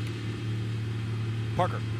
Right, and you saw it there in turn 6. Larson just struggling in that dirty air behind McDowell. They're just unable to get the car to do what he wants, and it's getting tight at times in traffic, and then you get that loose on the exit. It's 4 tires for him and filling it full of Sunoco fuel, Dave. Crew goes over the wall, including tire carrier Brett Sancelli. They'll try to get Michael McDowell on and off pit road with a fast stop here, but again, waiting on fuel. Remember, 1 extra lap compared to Chris Buescher, who came in, and now they will send him away. Joey Logano on pit road as well. This will be their get-home lap. They put on left side tires and fuel it. He didn't have to take as much, right, Steve? He pitted later. Yeah, so basically they're just trying to, they're afraid of those yellows, Dave, right? So they're coming right now. They don't have to wait as long for the fuel. You see what the advantage is, Dave. Great point. He catches right back to the 34 because the 22 had the requirement of less fuel. I assume the 9 will come this time. But Burton, how about that save by the 5? Yeah, Kyle Larson. Watch him as he gets into turn 6. Downshifts, tries to throttle up, and just sideways trying to go to that throttle. Rear tires did not hook up. That shows you how hard you got to drive these race cars. Now, risk reward. You see the 9 stand on the racetrack. Gonna come this time. Come this next lap. So right now, Alan Gustus is saying, just no yellow. Let me just get this 9 on the pit road before the yellow comes out, or we will lose our track position to these cars. Parker. See AJ Allmendinger pitting here from the top 5. Really fast race car here as we went into the dry conditions. He told me he was really happy with this race car after yesterday's practice and that they were, quote, in the ball game, Marty.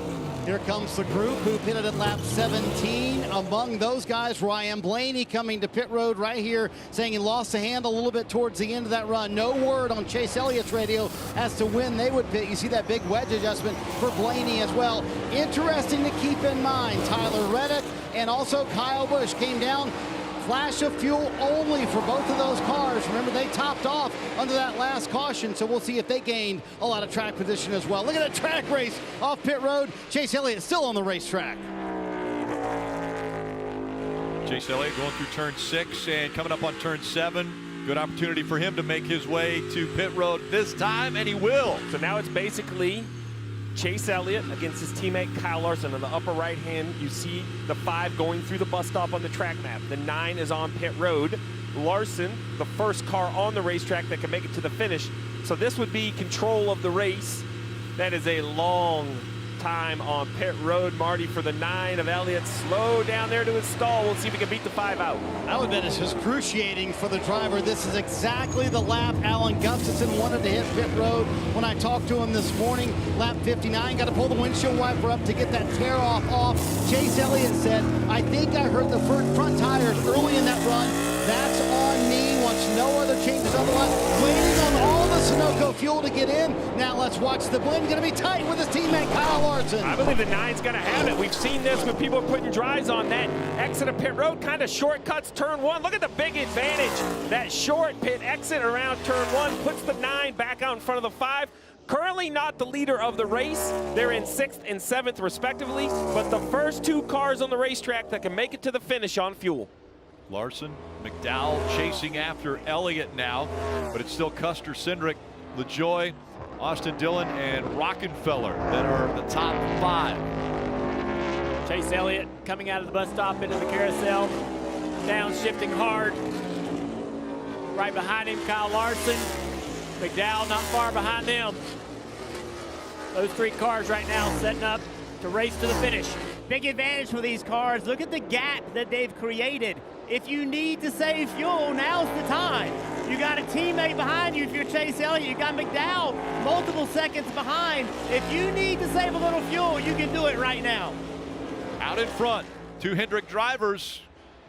It is Larson chasing.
It's NASCAR Cup Series racing. Go bowling at the Glen. And our aerial coverage this afternoon once again brought to you by Geico as we look down on this facility. Out front, it's still Cole Custer, Corey LaJoie, Austin Dillon, Rockenfeller. They are still out in front of the 9 of Chase Elliott and the 5 of Kyle Larson, but that is because they have not come to pit road. They're going to need a little bit less fuel than those other guys, Steve, but the time on pit road is going to push them back. They'll probably come back out in the 14th, 15th position. Yeah, they're basically just using this clean air. I mean, these are the fastest laps that Cole Custer's run today just because of the clean air. Same for LaJoie, Austin Dillon, Mike Rockenfeller. Out of that traffic, they're kind of enjoying a little bit of clean space. And to your point, we'll have shorter pit stops. That's the strategy call for these 4. The 3rd caution came out earlier today, and it was for the 91 of Kimi Räikkönen. He went to the infield care center, and Parker caught up with him just moments ago. Kimi Räikkönen released from the infield care center here. Kimi, you were involved in that incident out of the bus stop. Was there anything you felt you could have done different there to avoid it? Yeah, I wasn't very involved with it until I had a good line there, but everybody seemed to come on the left. Unfortunately, I had no time to react, and yeah, the impact was small. Apart from the first impact, somebody hit the tire or the wheels directly, and the wheel spun, and yeah, something wrong with the wrist, but that's how it goes. I know it was shorter than you wanted, but did you enjoy yourself here in the NASCAR Cup Series? Yeah, it was good fun, you know, and I felt more confidence all the time, and you know, had some good battles, and yeah, it's a shame. I think the car felt like it had a lot of speed in there, but that's how it goes sometimes. Will we see it come back? Well, we'll see. I don't know myself either. So. Kimi Räikkönen, again, the world champion, was running up as high as 9th at one point in time during the race. After they switched from the rain tires to the racing slicks, and was looking very impressive until that incident in the bus stop. Still up front, it's Custer. He hasn't come to pit road yet. Will have to do that, as will LaJoie, Dillon, and Rockenfeller. Now Chase Elliott, Kyle Larson, those two can make it all the way to the end, as well as Michael Mcdowell. And there's Christopher Buescher in the 17, just in front of that 43 of Eric Jones. He has been involved in the battle with Eric Jones for a while, but he's also been involved in this huge pack of traffic in the back half of the field. Right now, he's been able to break free. Chris Buescher has been able to break free of Eric Jones, and right now, he's in the 16th position. Yeah, a lot of cars on so many different strategies, and there were some short pit stops that have sort of cycled him back behind a few cars that are on older tires, taking advantage of those newer tires and the pace of the car. Taking a few passes here, trying to drive. As you see the 11 and the 4, those guys kind of riding in the back of the pack earlier in the race, working their way midway through the field. Oh, we got 14 car in trouble. Yeah, it looks like an innocent spin, maybe a little damage to the right front on a 14 car. Let's take a look here. Heading on down into the braking zone. Him and Chastain getting pretty aggressive. Oh, Ross spins. Both cars spin. They chased each other through the mud, it looked like. Yeah. Maybe there was a reason he was chasing him through the mud. I don't know. Ross continues on as does the 14. There's the 14 of Briscoe. Had a good run early on. And now Briscoe after the spin. There you see the lead right there, at least between the 5th and 6th place car, Chase Elliott and Larson. Still waiting on the top 4 to come to pit road at some point. Chase Elliott, though, seems like to me he's kind of putting a little bit of the distance between him and the 5 car. Yeah, you really wonder right now, what is the strategy with these two guys right here? Look, you can't even see Mcdowell behind them in the picture. So clearly they're running hard, but you wonder if they need to be running this hard. Maybe save a little bit of tire. Maybe that would be in their best interest. See a good battle right here. Buescher underneath the 19 of Truex. Truex continuing to struggle today. 15th and 16th for Buescher and Truex Jr. as they come out onto the front stretch. Truex Jr. out of the playoff picture. Ryan Blaney currently in based on points, Dave. And Rick, it's just been a tough day for Martin Truex Jr. The good news is the motor is still operating well in this Toyota Camry. The bad news is the handling and the speed have not been there for Martin. He said he just had no grip anywhere the last time before he came down pit road. James Small promised he would give him a little bit of a fix. A little less of a complaint on the handling now, but way, way too far forward for Truex to go to make something out of this day. Currently running now way down in the field, Rick, and it's just not been a good day for the guy that needs a win to get in the playoffs.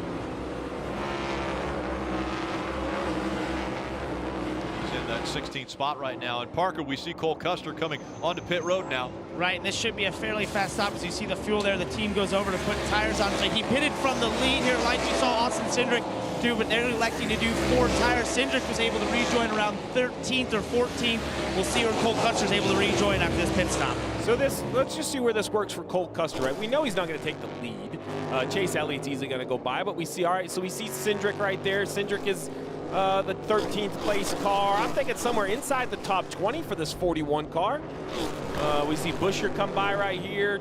So now he has fresher tires. He knows he's good on fuel. Tires haven't been a huge advantage, but look, I mean, Truex, we just talked about his day. He's running 16th, the 41 car.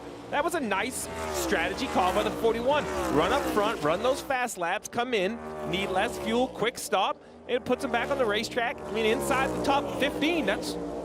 Well, we got a spin in the bus stop. The 51 car is around. Cody Ware, he's going to try to rejoin here. Not impeding anybody else's progress as he does that. He's got into the bus stop just a little bit too hard here. And there he goes. Great job sort of avoiding any kind of issues there, getting it turned around. So now you see the 77 of Rockefeller to come to pit road. So to put it in perspective, Austin Dillon was running in the mid-30s on this restart. So when he pits and he reblends, if he's anywhere inside the, say, top 25, it's a huge gain. Inside the top 20 is even better, because I don't believe the 3 thinks they have a car that can drive up 10 spots. So, you know, we talk a lot about strategies to win, but everyone on pit road is grinding over how you can get your driver any positions possible. Marty. Remember, they pitted on lap 46, so much further than everybody else. All the guys coming right now, lap 42. And your point's exactly right. If you're Justin Alexander, Steve, you kind of take this gamble, see what you can get out of it. But from lap 46, I mean, there's no way, Steve, right? I mean, there's no way they could make it. Couple cautions, though. They have no indication of coming to pit road so far for Austin Dillon. In fact, they just told him, you're the leader. He went, really? I am? Yeah, so, you know, I'm a little surprised here because I don't believe there's any way they can make it. I mean, it would be a long ways. I shouldn't say no way. It would shock me. But now the concern, the risk is a yellow. You know, now he kind of is going to go by everybody that stays out. But now, Justin Alexander, the crew chief of this car, might think that 20th on back comes for tires and fuel anyway. So it'll be interesting to see Corey LaJoie right behind him. The 9 of Chase Elliott running him down. Yeah, 4 seconds back is Chase Elliott right now for that lead as well.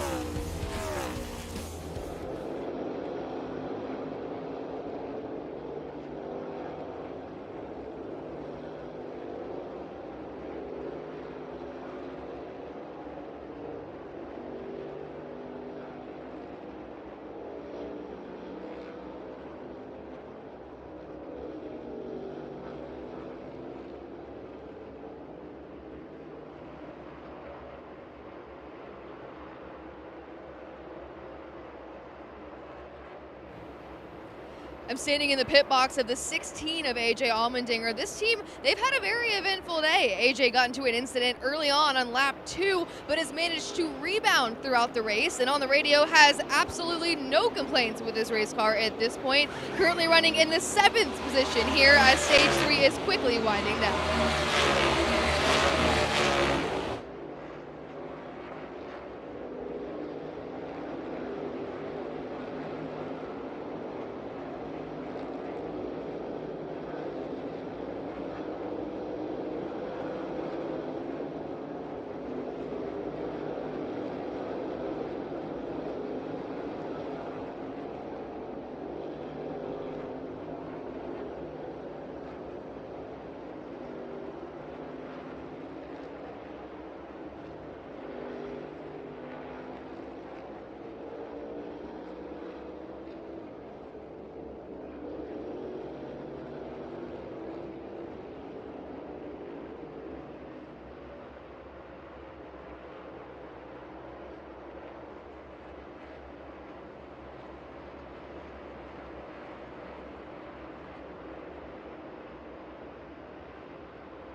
NASCAR fans, don't let anything pass you by. The official app of NASCAR Tracks lets you stay up to date on the latest race and event information from all your favorite tracks. Search NASCAR Tracks in the App Store to download for free. Watching Chase Elliott here try to close in the back of the 3 car. Austin Dillon is going to be taking that position for the lead here soon, Jeff. Yeah, Chase Elliott has been running Austin down quite a bit of lap. Can take his time, does not have a lot of pressure behind him yet. Larson about 15 car lengths behind him. There's Larson in his rearview mirror. Right here, I think Chase Elliott will be able to turn. Just go to the right a little bit and outbrake Austin Dillon into turn 1. Right now, it's the 9 and the 5 that have separated themselves from the field. Of course, the 34 of Mcdowell, he is back there, but he is a good 8 seconds behind the top 2. Chase Elliott exercising great restraint right now, not putting himself or that car in any sort of a bind to reclaim the lead. It's going to happen. The question is where and when. He is drawn up 2 car lengths off the back bumper of Austin Dillon for the point. Not in any position, though, to make a pass, even in this braking zone right here. And you see Larson closing in. Larson gained a lot of time the last time by, now underneath the second behind this 9 car. Chase is going to try to look to the inside here. Austin Dillon's going to let him go into the carousel. Also, the 5 car going to try to fall in there and take that position as well to fall into second. Right on the back bumper, this 9 of Chase Elliott. Chase is going to look in the mirror. He's going to have some company. Yeah, Chase Elliott may have gotten a little bit too patient with Austin Dillon right there. Has allowed Larson to wind up, cut that deficit in half. Just why Chase Elliott not being able to get around Dillon as fast as he needed to. Last 2 champions fighting now for the Watkins Glen win here. The 9 of Chase Elliott and the 5 of Kyle Larson. Larson closing the gap. He's less than 3/4 of a second behind race leader Chase Elliott. 18 laps to go, and it comes down to Chase Elliott and Kyle Larson. They've been the talk of the racetrack all weekend long as the teams to beat. In that order, by the way. You talk to people in the garage, they'll say, man, that 9 and that 5, they're stout. But Chase Elliott has a winning record here at Watkins Glen. But then again, Kyle Larson does as well. He won yesterday in the NASCAR Xfinity Series race. Coming to 17 laps to go, this will be a good judge of speed and pace between the 2 vehicles when we get this back to the start-finish line. The last time by, Larson was a half a second faster than Chase Elliott. What kind of lap time will they run this time? Yeah, how awesome is this? Being able to ride along with both drivers, see what they're doing, how they brake, how they downshift, where they do all those things. We got a Hendrick battle for this win. This is a great shot right up top. You see on the left side, that's Chase Elliott working it to his right. That's his rear bumper. Looking back at Kyle Larson. On the bottom, Kyle Larson. And it's his roof camera looking out at Chase Elliott. So you see the work, and you also see the distance between the 2. Look at the work they put in and the precision required to run these laps. It's amazing watching them come through this portion of the racetrack, Stevie, with the laser precision that they've been doing it all day. You're looking back from Chase Elliott. You're looking forward from Kyle Larson. As now we go over top and watch how they attack this racetrack and the lines that they use in which to attack it. They're headed to the inner loop. That last lap, the 18 car, Kyle Busch is around. This looks down toward turn 1. That's Kyle Busch. He's got looped around, and now he'll spin the car back around. That blue flag alerting everybody in that portion of the racetrack that there is something askew, but he does get the car righted. And I know a lot of people wanted a caution flag right there, but he just doesn't get it. They don't get it. But Kyle Larson, or I make that Kyle Busch, breaking loose on his own in the straightaway between 1 and 2 with a little pop to the Armco on the inside. Yeah, hit pretty hard. You wonder about that toe link, that rear suspension piece, and if it would survive. Take another look at it as you divide. I think maybe a little moisture, or maybe just got loose, but watch this hit. That's a pretty solid hit. That could bend a suspension component, so we'll have to just see as the 18 rejoins how it goes. Guys, Kyle Larson ran into him last night. We congratulate him on his win in the Xfinity Series, and he had something great to say. He said, when I was chasing William Byron and Ty Gibbs, I had a judge in front of me. I didn't overdrive a corner all day. And he said, all of a sudden, those two wrecked, and I was the leader. I went into turn one for the first time. I don't know where I left. He said, I didn't have a mark. I had been chasing people. That comes to mind as we ride with Kyle Larson, because that's what he's doing again, right? He is judging everything off from Chase Elliott. He kind of has a rabbit to follow. Now, listen, he closed out the Xfinity Series race. I think he was being a little humble about his talent. But it was interesting that it was that much different for him the first time leading that race. Marty. You're going to love this Hendrick Motorsports head-to-head battle for the win here at Watkins Glen. Kyle Larson trying to make his way through some lack traffic. Interestingly, you see right in front of Chase Elliott is Ross Chastain, and he said on the radio a moment ago he could see that he was catching the one. He said, talk to that one. Make him let me by if you can. But I love this clear advisory. You can see Chase Elliott watching Kyle Larson. Meanwhile, behind the wheel, Kyle Larson only focused ahead. Only one misstep today for the 9 team. Chase Elliott said it was on him. He ran too hard early in the run. He's going to have to hold on and keep his teammate behind him these final 15 laps, Parker. Right, Marty. If Kyle Larson is to beat Chase Elliott, you've been seeing how he's been catching at times. Now just lost a bit of time there as they were going through those different corners of traffic. But it was watching him down in the bus stop. I had an interesting conversation with some of the HMS teammates, and they said after qualifying, they were looking at the data, and Chase Elliott had about 2/10 on all of them through that section right there in the bus stop. But the closest of all the drivers there with him was this 5 car of Kyle Larson, who now the team just came on the radio and said he was matching him in the bus stop, and all he had to do was just correct his entry into 7. Otherwise, he's matching the 9 toe-to-toe. We'll see if he can run him down and try and get by him for this win. During those updates, we saw the 7 of Corey LaJoie come to pit road. He took gas only. So we'll see where that puts him back in the running order. Cindric, it's been a little bit of a quiet day out of Cindric. There's a couple times he popped up. He's currently running in the 11th position. Right behind him, Eric Jones. This 43 car continues to impress me, Rick. Every time we see him, he's getting more out of this equipment than what I thought I have seen out of it. And then Harvick, you know, 2 race wins in a row. He's feeling pretty good right there behind him. What a great view. Northern Tool on board this 4 car with this in-car camera. This just really shows you the 2 cars in front of them and the work they're putting in. When we look at the lap times of the 2 leaders, though, last couple of laps, Chase Elliott a half a second faster than Larson. The last 3 laps a half a second faster. So driving away back to a 2-second lead, opened up that 2 seconds quickly. Watching this battle coming into turn 2, the battle we're describing just outside of the top 10 between Eric Jones and Kevin Harvick. Of course, you're on board with Harvick right there. He's trying to track down Eric Jones. That's been a good battle that's been developing for about the last 5 or 6 laps. It has just left the S's and is headed to the bus stop. Harvick was way in the back early in this race when the track was wet. Not really confident in the car. The teams worked hard, the drivers worked hard to put themselves in this position following Cindric. Eric Jones right there around the carousel. Could be another good solid finish for this 4 car. Yeah, look at Eric Jones.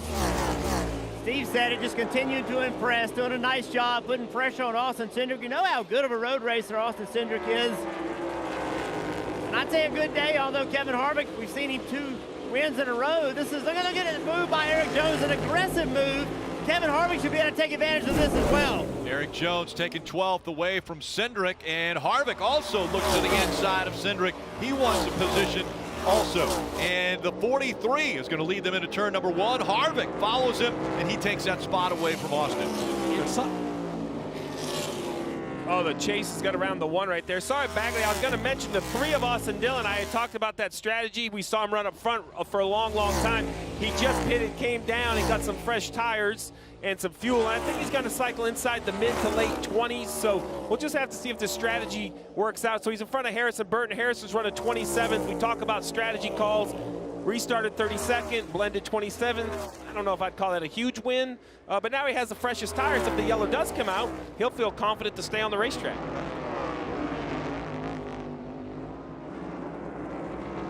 Now he's thinking, it was so much more fun when I was leading. Up front there, all by myself.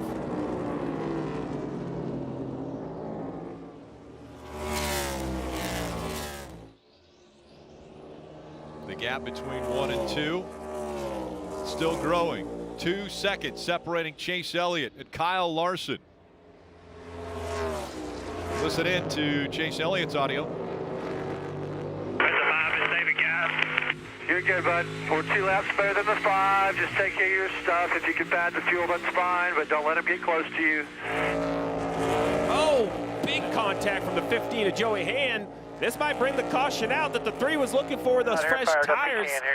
Stack them up and do it again. This could get interesting, Rick.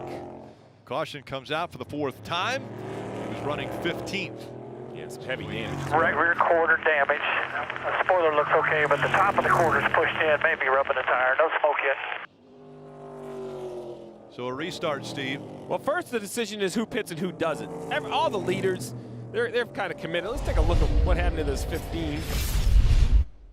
Oh, he just gets loose. So he pulls to the inside of the 19 to make the pass, just loses the back of the car. In the old car, we would have talked about wheel hop into that tire barrier. You see the space behind the tire barrier. That's on purpose to allow that to slide.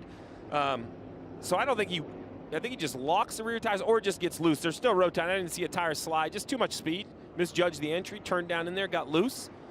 Truex has thankfully slid in front of him. This is going to get your attention right here if you're trying to save some points on board with Truex. Look to your right. Here he comes. You know, it's going to be interesting. Go right. You're clear. I want to hear what Joey Hand has to say about that. Hopefully, I have a chance to talk to him, or maybe we'll hear on the radio. But very talented road racer. That was a pretty big misjudgment on speed. So I don't know if he had an issue with his race car, but I mean, he was 5-10 miles an hour faster than the 19. Similar to what we saw out of Kyle Larson when he slammed into it's Dylan. Crazy. So back to your point about the restart. So Elliott, Larson, McDowell, Allmendinger. I'm actually excited to see how fast Allmendinger can run because he put some really good lap times down. So can he compete with those 2 Hendrick cars? But the real decision is, you know, can you afford to come to pit road or not? We know the leaders won't, but somebody is. Somebody mid-pack or towards the back is going to put some fuel on to make sure you're good for a green-white checkered, put some fresh tires in it. So we'll have to just see if and who decides to pit.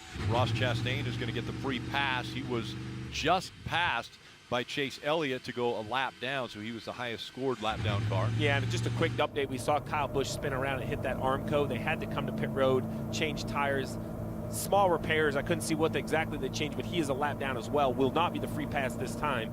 So if you're a Kyle Busch fan, currently 34th, 1 lap down. Chase Elliott, Kyle Larson, they have been fighting over the last few laps for the lead. Elliott has it and had been putting a little distance between himself and his teammate. McDowell running in the 3rd spot, Allmendinger 4th, Reddick is 5th. Remember, McDowell is in a position, if he were to win this race, and we have seen it where 1 and 2 take each other out fighting for that top spot. If McDowell's able to win this race, that would be 16 different winners, and that playoff picture gets very tight, especially for drivers like Ryan Blaney and Mark Truex Jr. So on board with Truex, remember, came in at 26-point gap. He's currently 4 spots in front of Blaney with a car that he has not liked all weekend long. The Toyotas have not been great. There was some engine concern. They're all still running.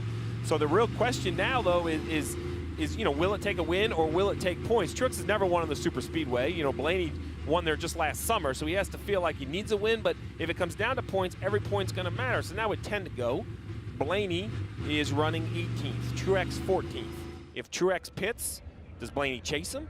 If Truex stays out, does Blaney decide to pit to get on new tires? And regardless of what they do, think about the restarts we saw at Indianapolis, at that road course. I don't think it'll be quite 5 wide here at Watkins Glen, but turn 1 is going to get busy. So first the decision time is, do you pit? Yeah, not shocking that the front 10 or 15 don't pit, but someone, I think, is going to think tires matter. Pit road is open. Hendrick just showing his hand. No, they're just messing with each other. Nobody's pitted. We see Truex go by. So here you go. The guys at the back of the field, including William Byron, they're going to pull some of the guys at the back onto pit road, but the 2 guys, Blaney and Truex, did stay on the racetrack. So a few takers on pit road, but they are far in the back. It will be a battle between Elliott and Larson when we return.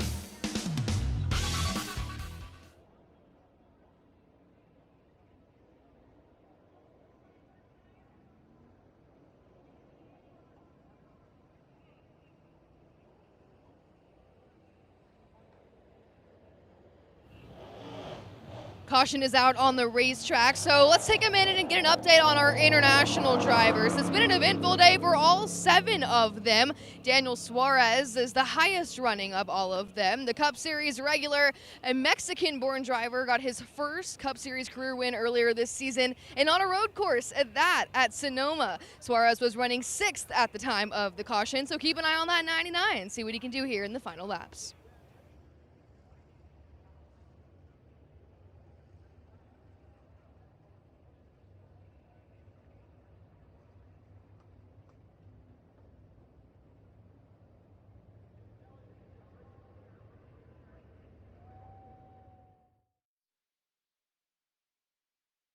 It's really hard to win these races. The best in the world out there competing.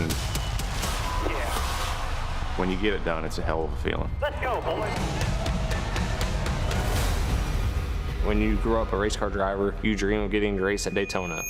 This is the biggest race of the season because it determines who will make the playoffs. Hell yeah! Daytona falls at such a crucial time in our playoffs, and you go to that race knowing that anybody can win. We end our regular season there with a lot of pressure, obviously, for some people trying to get into the playoffs. It's just a totally different atmosphere and intensity than when we go there for the Daytona 500. Final race of the regular season, and it will be on NBC for the Cup race and Countdown to Green and Xfinity Series racing on USA on Friday night. So Friday, Saturday nights matchup. Xfinity Series Friday on USA, Cup Series on NBC and Peacock. All right, Steve, not locked into the playoffs, but they have won at Daytona. Imagine if it comes down to this and all of these drivers have an opportunity to make the playoffs. So the conversation in February, the first time we went to Daytona, is don't come back to Daytona needing a win or scared that if someone wins, it eliminates you for this reason. All of these names have won there before. They could win again. I mean, Austin Hendrick proved it, right? He broke through as a rookie, winning the Daytona 500, so anything can happen. But how about this? Anything can happen here. Well, Steve, look who's up front. You've got Mcdowell. He's not locked into the playoffs. You've got a little further back, Buscher, not locked into the playoffs as well. Those two up front and close and good on road courses. Well, we saw yesterday that if you think someone's going to win the race, just wait. You got to run every lap in every corner. We saw the 2 fastest cars take each other out. Side by side, 9 laps to go from the Glen. Larson on the inside, Chase Elliott on the outside. Fans on their feet here at Watkins Glen. They fan out as they go to turn number 1. Mcdowell, a little contact from Reddick behind him. Smoke as they drive up the racetrack, and they're 4 wide coming out of turn number 1, and it's Chase Elliott out in front of Larson. Elliott will grab the lead. Larson will follow him through into the number 2 position. But here comes A.J. Allmendinger.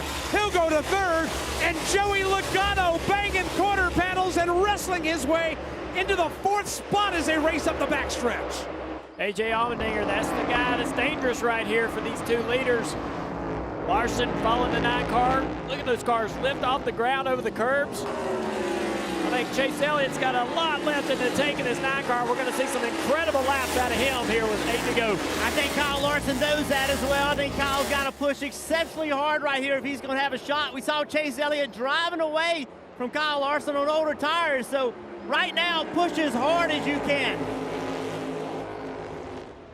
Chase Elliott now with a 2-car length advantage over the 5 of Larson. Larson still trying to track him down, but he has time. 8 laps remaining here at the Glen. Elliott in front, Larson running second. Allmendinger, a full-time Xfinity Series driver, in the 3rd spot. Chase Elliott running for his life right now. He's trying to keep Kyle Larson and A.J. Allmendinger both behind him. So far, so good for Elliott. He's been able to leg it out over Larson by about 5, and then it's another 2nd and a 3rd.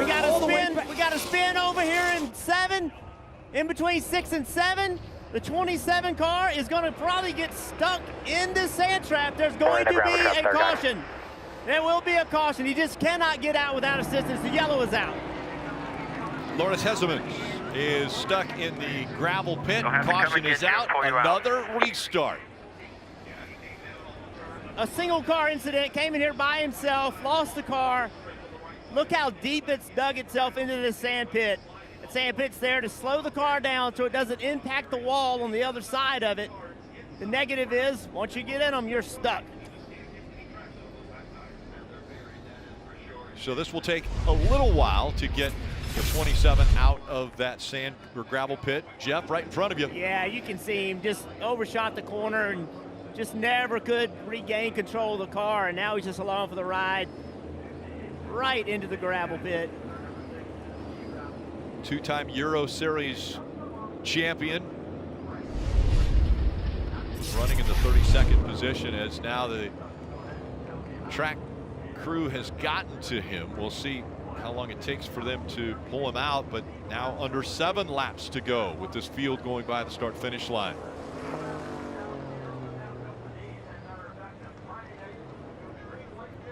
Crew working as quickly as they can.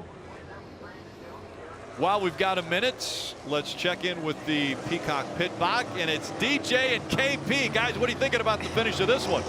Listen, I have no idea. The most dangerous thing in cup racing is restarts, okay? And we're giving these guys additional opportunities to take shots at Larson and at Chase. Have you seen anybody out of that pack that you think can? I don't think A.J. Allmendinger has the car to keep up pace-wise, but this restart, he knows if he gets in front, then he's going to be extremely hard to pass. And so I look for A.J. to maybe take an extra chance here, trying to get down into turn 1 and seeing what he can make happen. And as you point out, that's the most dangerous thing, is someone trying to make it happen, and then all of a sudden, everything you've worked for is gone. We've seen it all year long. Turn 1, turn 1, turn 1 in Indy, turn 1 everywhere we go. We saw him fan out there. We saw a lot of blocking. We didn't see a lot of contact, but then you have these incidents like this. This is a gravel trap, okay? Yeah. I thought they took all of them away from Watkins Glen, but this is a gravel trap. It takes a couple extra laps. We know a couple of guys are good on fuel. Out of this pack, when you look at the day that Michael McDowell has, it's been a phenomenal day. Yeah, Logano's had a great day. You look at Reddick up in there inside. Christopher Bale coming from the rear with that. Eric Jones up inside the top 10, and Chris Buescher there. So a lot of good days for a lot of people, Parker. Right, DJ, and Kyle Larson was hounding Chase Elliott there. It seems like they're so evenly matched, catching up with Cliff Daniels, Kyle Larson's crew chief. So where do you think Kyle needs to find a little something to beat the 9? Yeah, it's going to be tough for sure. Our HendrickCars.com Chevy team, we've executed a great race. I think we've got a good car. You know, the tough part is the 9 car is great too. And Chase has done a good job of executing his race. I think they're going to race each other really hard and really clean for the end. I hope we've got a little something left in the tank. It'll be interesting to see, you know, where we can get it. I don't know if it'll be in the bus stop or if it'll be a good 6 to 7 exchange, but I know Kyle, and I know he's been sizing them up the last few laps. So I could be many to go when we take the green. So proud of our team and proud of everybody at Hendrick Motorsports. Thanks to all the guys back at the shop for giving us, you know, really fast cars. And hopefully we get to keep them up there for the end, and one of us needs to bring it home. Well, they feel like they may be able to get it done, Dave. And Alan Gustafson just getting a little radio transmission here. Remember, these crew chiefs are still communicating with their driver as they need to before they can chit-chat with us for just a second. And we'll ask you first, Alan, did you like what you saw in the last restart, the lane choice? You want him to go there again? I mean, it's really up to him. We retained the lead. I don't really know what's going on inside the car, you know, into the corner and all the dynamics that go on there. So, yeah, I mean, we retained the lead. That's obviously objective, so we just need to do that this time and how many ever more it takes. Correct, and we could get to overtime. Does this caution, did you need it? You didn't need it to get to the end, did you? But you need it for overtime? No. All right, his man's getting ready to go. He'll lead him to green again. Worked next to Alan for a long time, and that's a game face right there. And when he gets in these moments, what makes him so great is that he's very cordial. Spoke to Dave, but you could tell he could only give us like 10% of his brain to answer those questions because the other 90% are completely engaged in this race and his driver, Chase Elliott. I want to take a look at the Toyota driver update. Christopher Bell currently running in the 8th position right now. Has been as high as 3rd in this race. And you know, when we talk about Toyotas, there was a lot made about some of their lack of speed at the road courses, but then this morning, big fear when it came to the power plants. They're all currently still on the racetrack running while Kyle Busch is a lap down with an issue because of his accident. You know, the Toyota's still all making power. So, you know, about 6 hours ago, I think it was more concerning for them, but here they're all still on the racetrack. Steve, let's go back 10 years. Could we have a finish like what we saw back in 2012? It was the 18 of Kyle Busch just in front of the 2 of Brad Keselowski, the 9 of Marcus Ambrose, and then we learned there was some fluid on the racetrack. Yeah, fluid on the racetrack. No big surprise that Keselowski and Kyle Busch tried to both squeeze through the S's, and then right here, this is the move, right? The 9 squeezed through the final corner. It was one of the best final laps we've seen anywhere in any sort of racing. But here it was great. You talk about international drivers. Ambrose raised that checkered flag, and there's Brad right here in the 6th. This RFK group, we talk a lot about Buescher. His road course is impressive, running 10th. Brad having a solid day in 17th. I think Brad, he went over there, and he's obviously a remarkable race car driver. He's learning kind of to be a race car driver and an owner. He's been very vocal about Chris Buescher and how good he thinks Chris Buescher is. So I can't imagine what takes his days. One of these days, I'm going to ask him that. I'm going to find some time where he can sit down and just be like, hey, what didn't you expect? What did you expect? What's a day in the life of Brad Keselowski now versus when you were just a race car driver? Hey, do you remember how this race started, where the 19 and the 12 were? You remember they were side by side? Side by side and in the pouring rain. Finish. Yeah, exactly. They're side by side again. As we're getting ready for the restart, it'll be 5 laps to go, and you can hear the crowd. They are ready for the final 5 laps here at the Glen. Chase Elliott will be on the outside. The 5 of Kyle Larson on the inside again. And when we talk about guys trying to get their first win, this is what you can't prep for. Simulator, all that, I don't care. The only way you learn how to close out races is having this chance, lining up, feeling this pressure, 5 to go. These 2 at the front, I mean, they're the last 2 chances in the series. This is going to be just an absolute battle. It's going to be awesome. All 5 drivers in the top 5 are road course winners. They've got 15 combined wins amongst the 5 of them.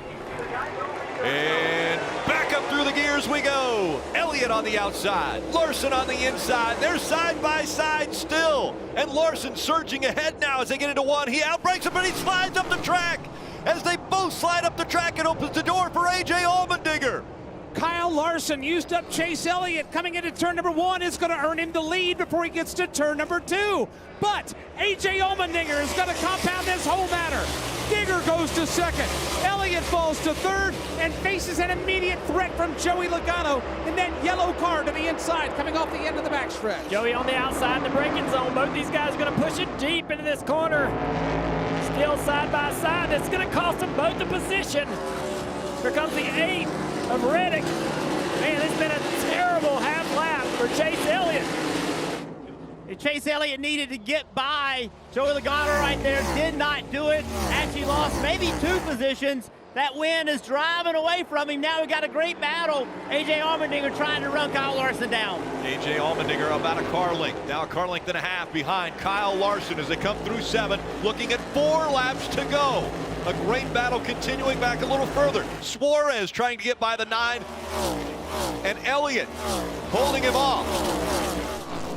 So now into turn 1. The 5 of Larson, 2 car lengths back is A.J. Allmendinger. Meanwhile, they're banging quarter panels further back. Up front, it's all about A.J. Allmendinger. Does he have enough to get to the back bumper of Kyle Larson and take this win this afternoon at Watkins Glen? He's got work to do. He's got 4 car lengths of real estate to make up before he gets to the back bumper, and then he's got to get around that back bumper and take the lead.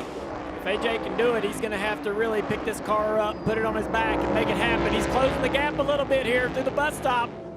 Kyle Larson cannot be conservative in those positions. They go through the carousel. The 16 gets even closer. A little bobble right there for AJ. You're exactly right, Junior. You cannot get conservative because A.J. Allmendinger will not be. He's going to be trying to outbreak you into 6, into 7. He's going to try to outbreak you into 1. All those passing zones. So you see right here, turn 7, it's so important for Larson to hit this because it leads to turn 1. It's a great opportunity to pass. Larson looking for the weekend sweep. He won the Xfinity Series race yesterday. Now trying to win the Cup race. Right behind him, A.J. Allmendinger, a full-time Xfinity Series driver. Remember, if he wins this race, it doesn't have any implications on the playoffs in the Cup Series. Less than 3 laps to go. They've cleared 1 and now continue downhill into turn 2. The separation has stabilized, at least at this end of the racetrack, where Allmendinger's not able to make up the ground like he does at other parts of the track. It's 4 car lengths, maybe even 5, as Larson legs it out, coming out of turn 4 and headed to the bus stop. Look at the focus in the eyes of Larson. One of the most technical parts of the racetrack. Tries to get through here as good as possible. Again, AJ closes. And then down into the carousel, right at the limit of grip. Trying to put the throttle down here, back to a shift. Yeah, we saw back there in the inner loop, that's where A.J. Allmendinger has an advantage. Kyle Larson appears to have an advantage here in 6. They both get into the corner equally. Larson, a little bit of a wiggle right there, but see, he drives away just a little bit, heading to turn 7.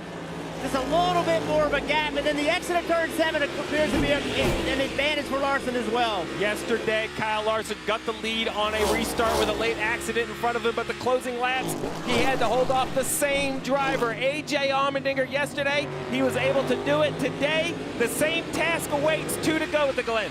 Here they come now back into turn 2. Less than 2 laps remain in this one at the Glen. You've got Kyle Larson, A.J. Allmendinger. Here's A.J. trying to do the best he can, trying to close back down on Larson. Separation coming to the back straightaway. The same has been ever since the restart for Carlix. Watch the eyes of Larson. Every corner exit, he looks up to see if the 16 is still there. He feels the pressure. He knows, he respects how good A.J. is. Watch when he comes around this carousel. Once he finishes corner exit, he's going to peek up there and see where that 16 car is. Yeah, it's just a gauge for him, right? He's going to look in that mirror.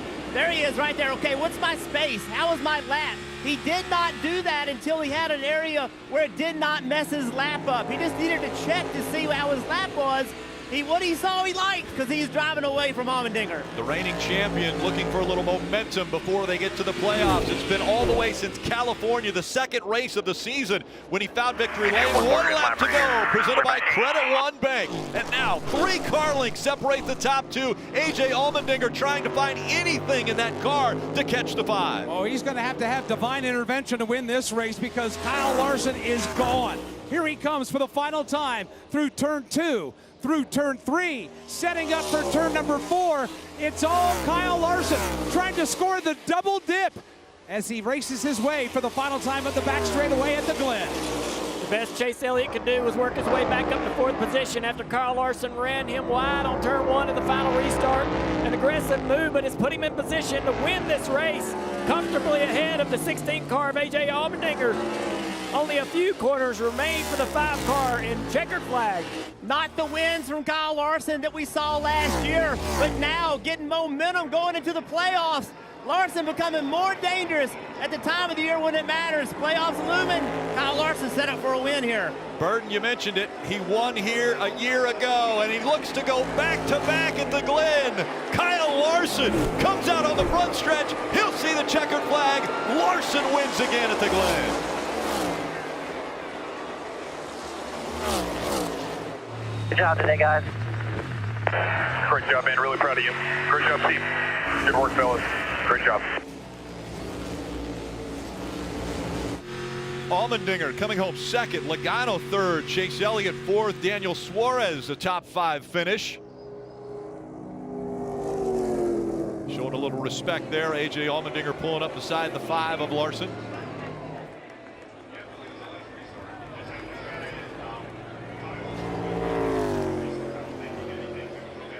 $18 career wins for Kyle Larson.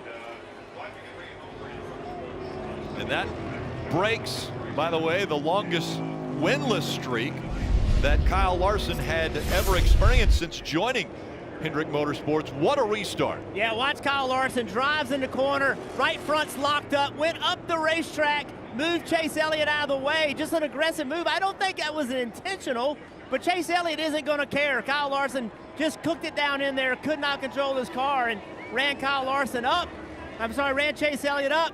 See right here, right front's just locked up. Now the car's not turning, and now he's got Chase Elliott moved out of the groove. Yeah, once that right front locks up, you lose front grip. You're no longer going to be able to make the bottom of the corner. Everybody's going into this corner as hard as possible. Remember, you got A.J. behind you. He is absolutely going to try to outbrake the 5 car into the corner. So Larson knew he had to go into this corner farther than he had all day long, and that's the risk that you take. Everybody escapes unharmed, but it is going to be a tense situation between these teammates today and going forward.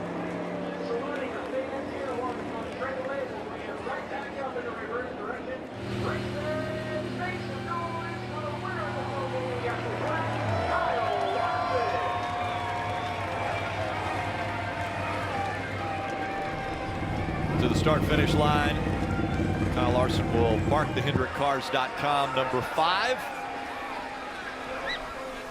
And he will sweep the weekend. Xfinity Series race yesterday, and now the Cup Series race. The checkered flag moment brought to you by Advance Auto Parts. What a weekend the fans have been able to enjoy here.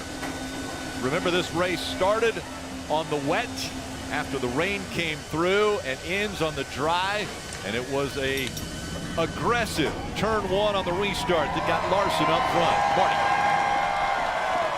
Marty. Ricky only led the final 5 laps of the race, but boy, it's going to be all about that final restart with his teammate Chase Elliott. Been a long time since you guys got to victory lane, but tell me about the move to pass your teammate Chase Elliott. We did see the right front locked up going into turn 1. Yeah, and I knew that was kind of my only opportunity. I'm not proud of it, but being in the inside lane or the right lane, and you being the leader choosing the left lane, it's definitely wins out. But when it gets late in the race, it's definitely risky. And like I said, I knew that was my only opportunity to get by him. So I felt like our cars were pretty equal today, and had a lot of fun after the green flag cycle trying to chase him down, and kind of burnt my stuff up a little bit. But the restarts kept me in it and kept our team in it. So proud of our guys. Good to get another win here at Watkins Glen. Get some more bonus points low in the playoffs, which is we haven't had many of those this year. So hopefully this will build on some momentum and we can keep racking up some more points. So if the shoe was on the other foot, would you want to have a conversation with your teammate if that move happened? I'm sure, yeah, we would ultimately have a conversation. We have a competition meeting tomorrow. And yeah, I mean, I think if I was in his shoes, I would understand the risk that I'm taking choosing left lane also. So again, like I said, I'm not proud of it, but it's for what I felt like I had to do to get the win. Did you learn something on the restart before that you said, I'm going to try and take advantage of it on this final one? Well, yeah, I mean, all the restarts I was in the right lane yesterday with William, I always got myself in a bad spot where, my angle was pinched off and we'd always make contact and I'd end up, sideways and get passed by people. So I knew everybody's aggression was going to be higher as each restart went on. And I didn't want to put myself in that position again to get, passed by AJ or Joey, who are really aggressive behind me. So, yeah, it's just part of racing at road courses, especially this year, it seems like. So, again, not proud of it, but we did what we had to do. Kyle Larson gets the win here at Watkins Glen, Dave, but I'm sure his teammate Chase Elliott's not going to be very happy about it. Well, he ends up finishing 4th. Kyle says that he's not happy about the way it happened. He also said if he was in your shoes, he would have understood the risk of restarting on the outside there. That was the question that I had for you. Did you consider that risk on the final restart? Just a huge congratulations to Kyle and everybody on the 5 team. Congratulations to everybody at Hendrick Motorsports for getting another win, and appreciate Kelly Blue Book for being on our car this weekend. He says this will be discussed, obviously, in competition meetings and between the two of you. What would you like to say to him? Congratulations. He did a great job. Seriously, they deserve it, and looking forward to going to Bristol next week and trying to get with our team. One of your first conversations was with Mr. Hendrick. Was he able to console you at all on the loss today? No, I just congratulated him. Like I said, always good to see HMS win. The boss deserves, all the wins and all the great things that go on with this company. So just proud of that, and looking forward to next week. All right, thanks, Chase. The dominant car today, Rick, keeping it positive here. Yeah, and Chase Elliott ends up in the 4th spot after falling back on that restart. Daniel Suarez was 5th, and we'll see the 5. As you see, we saw earlier when Rick Hendrick, Jeff Gordon there, and now talking with Alan Gustafson. But we know that Kyle Larson will once again head to Ruoff Mortgage Victory Lane. What you saw right there was 2 tidy interviews. I'm sure they're not very happy with one another, but we saw Jeff Gordon, Rick Hendrick, and those guys. They'll have some conversation, but they have too much momentum as a company. There's no reason to air it over the radio. They can talk in private tomorrow, maybe later today. And Steve, that's the problem with having 2 great cars, 2 great race car drivers, because in the end, they were fighting it out for the win, and only one of them is going to get it.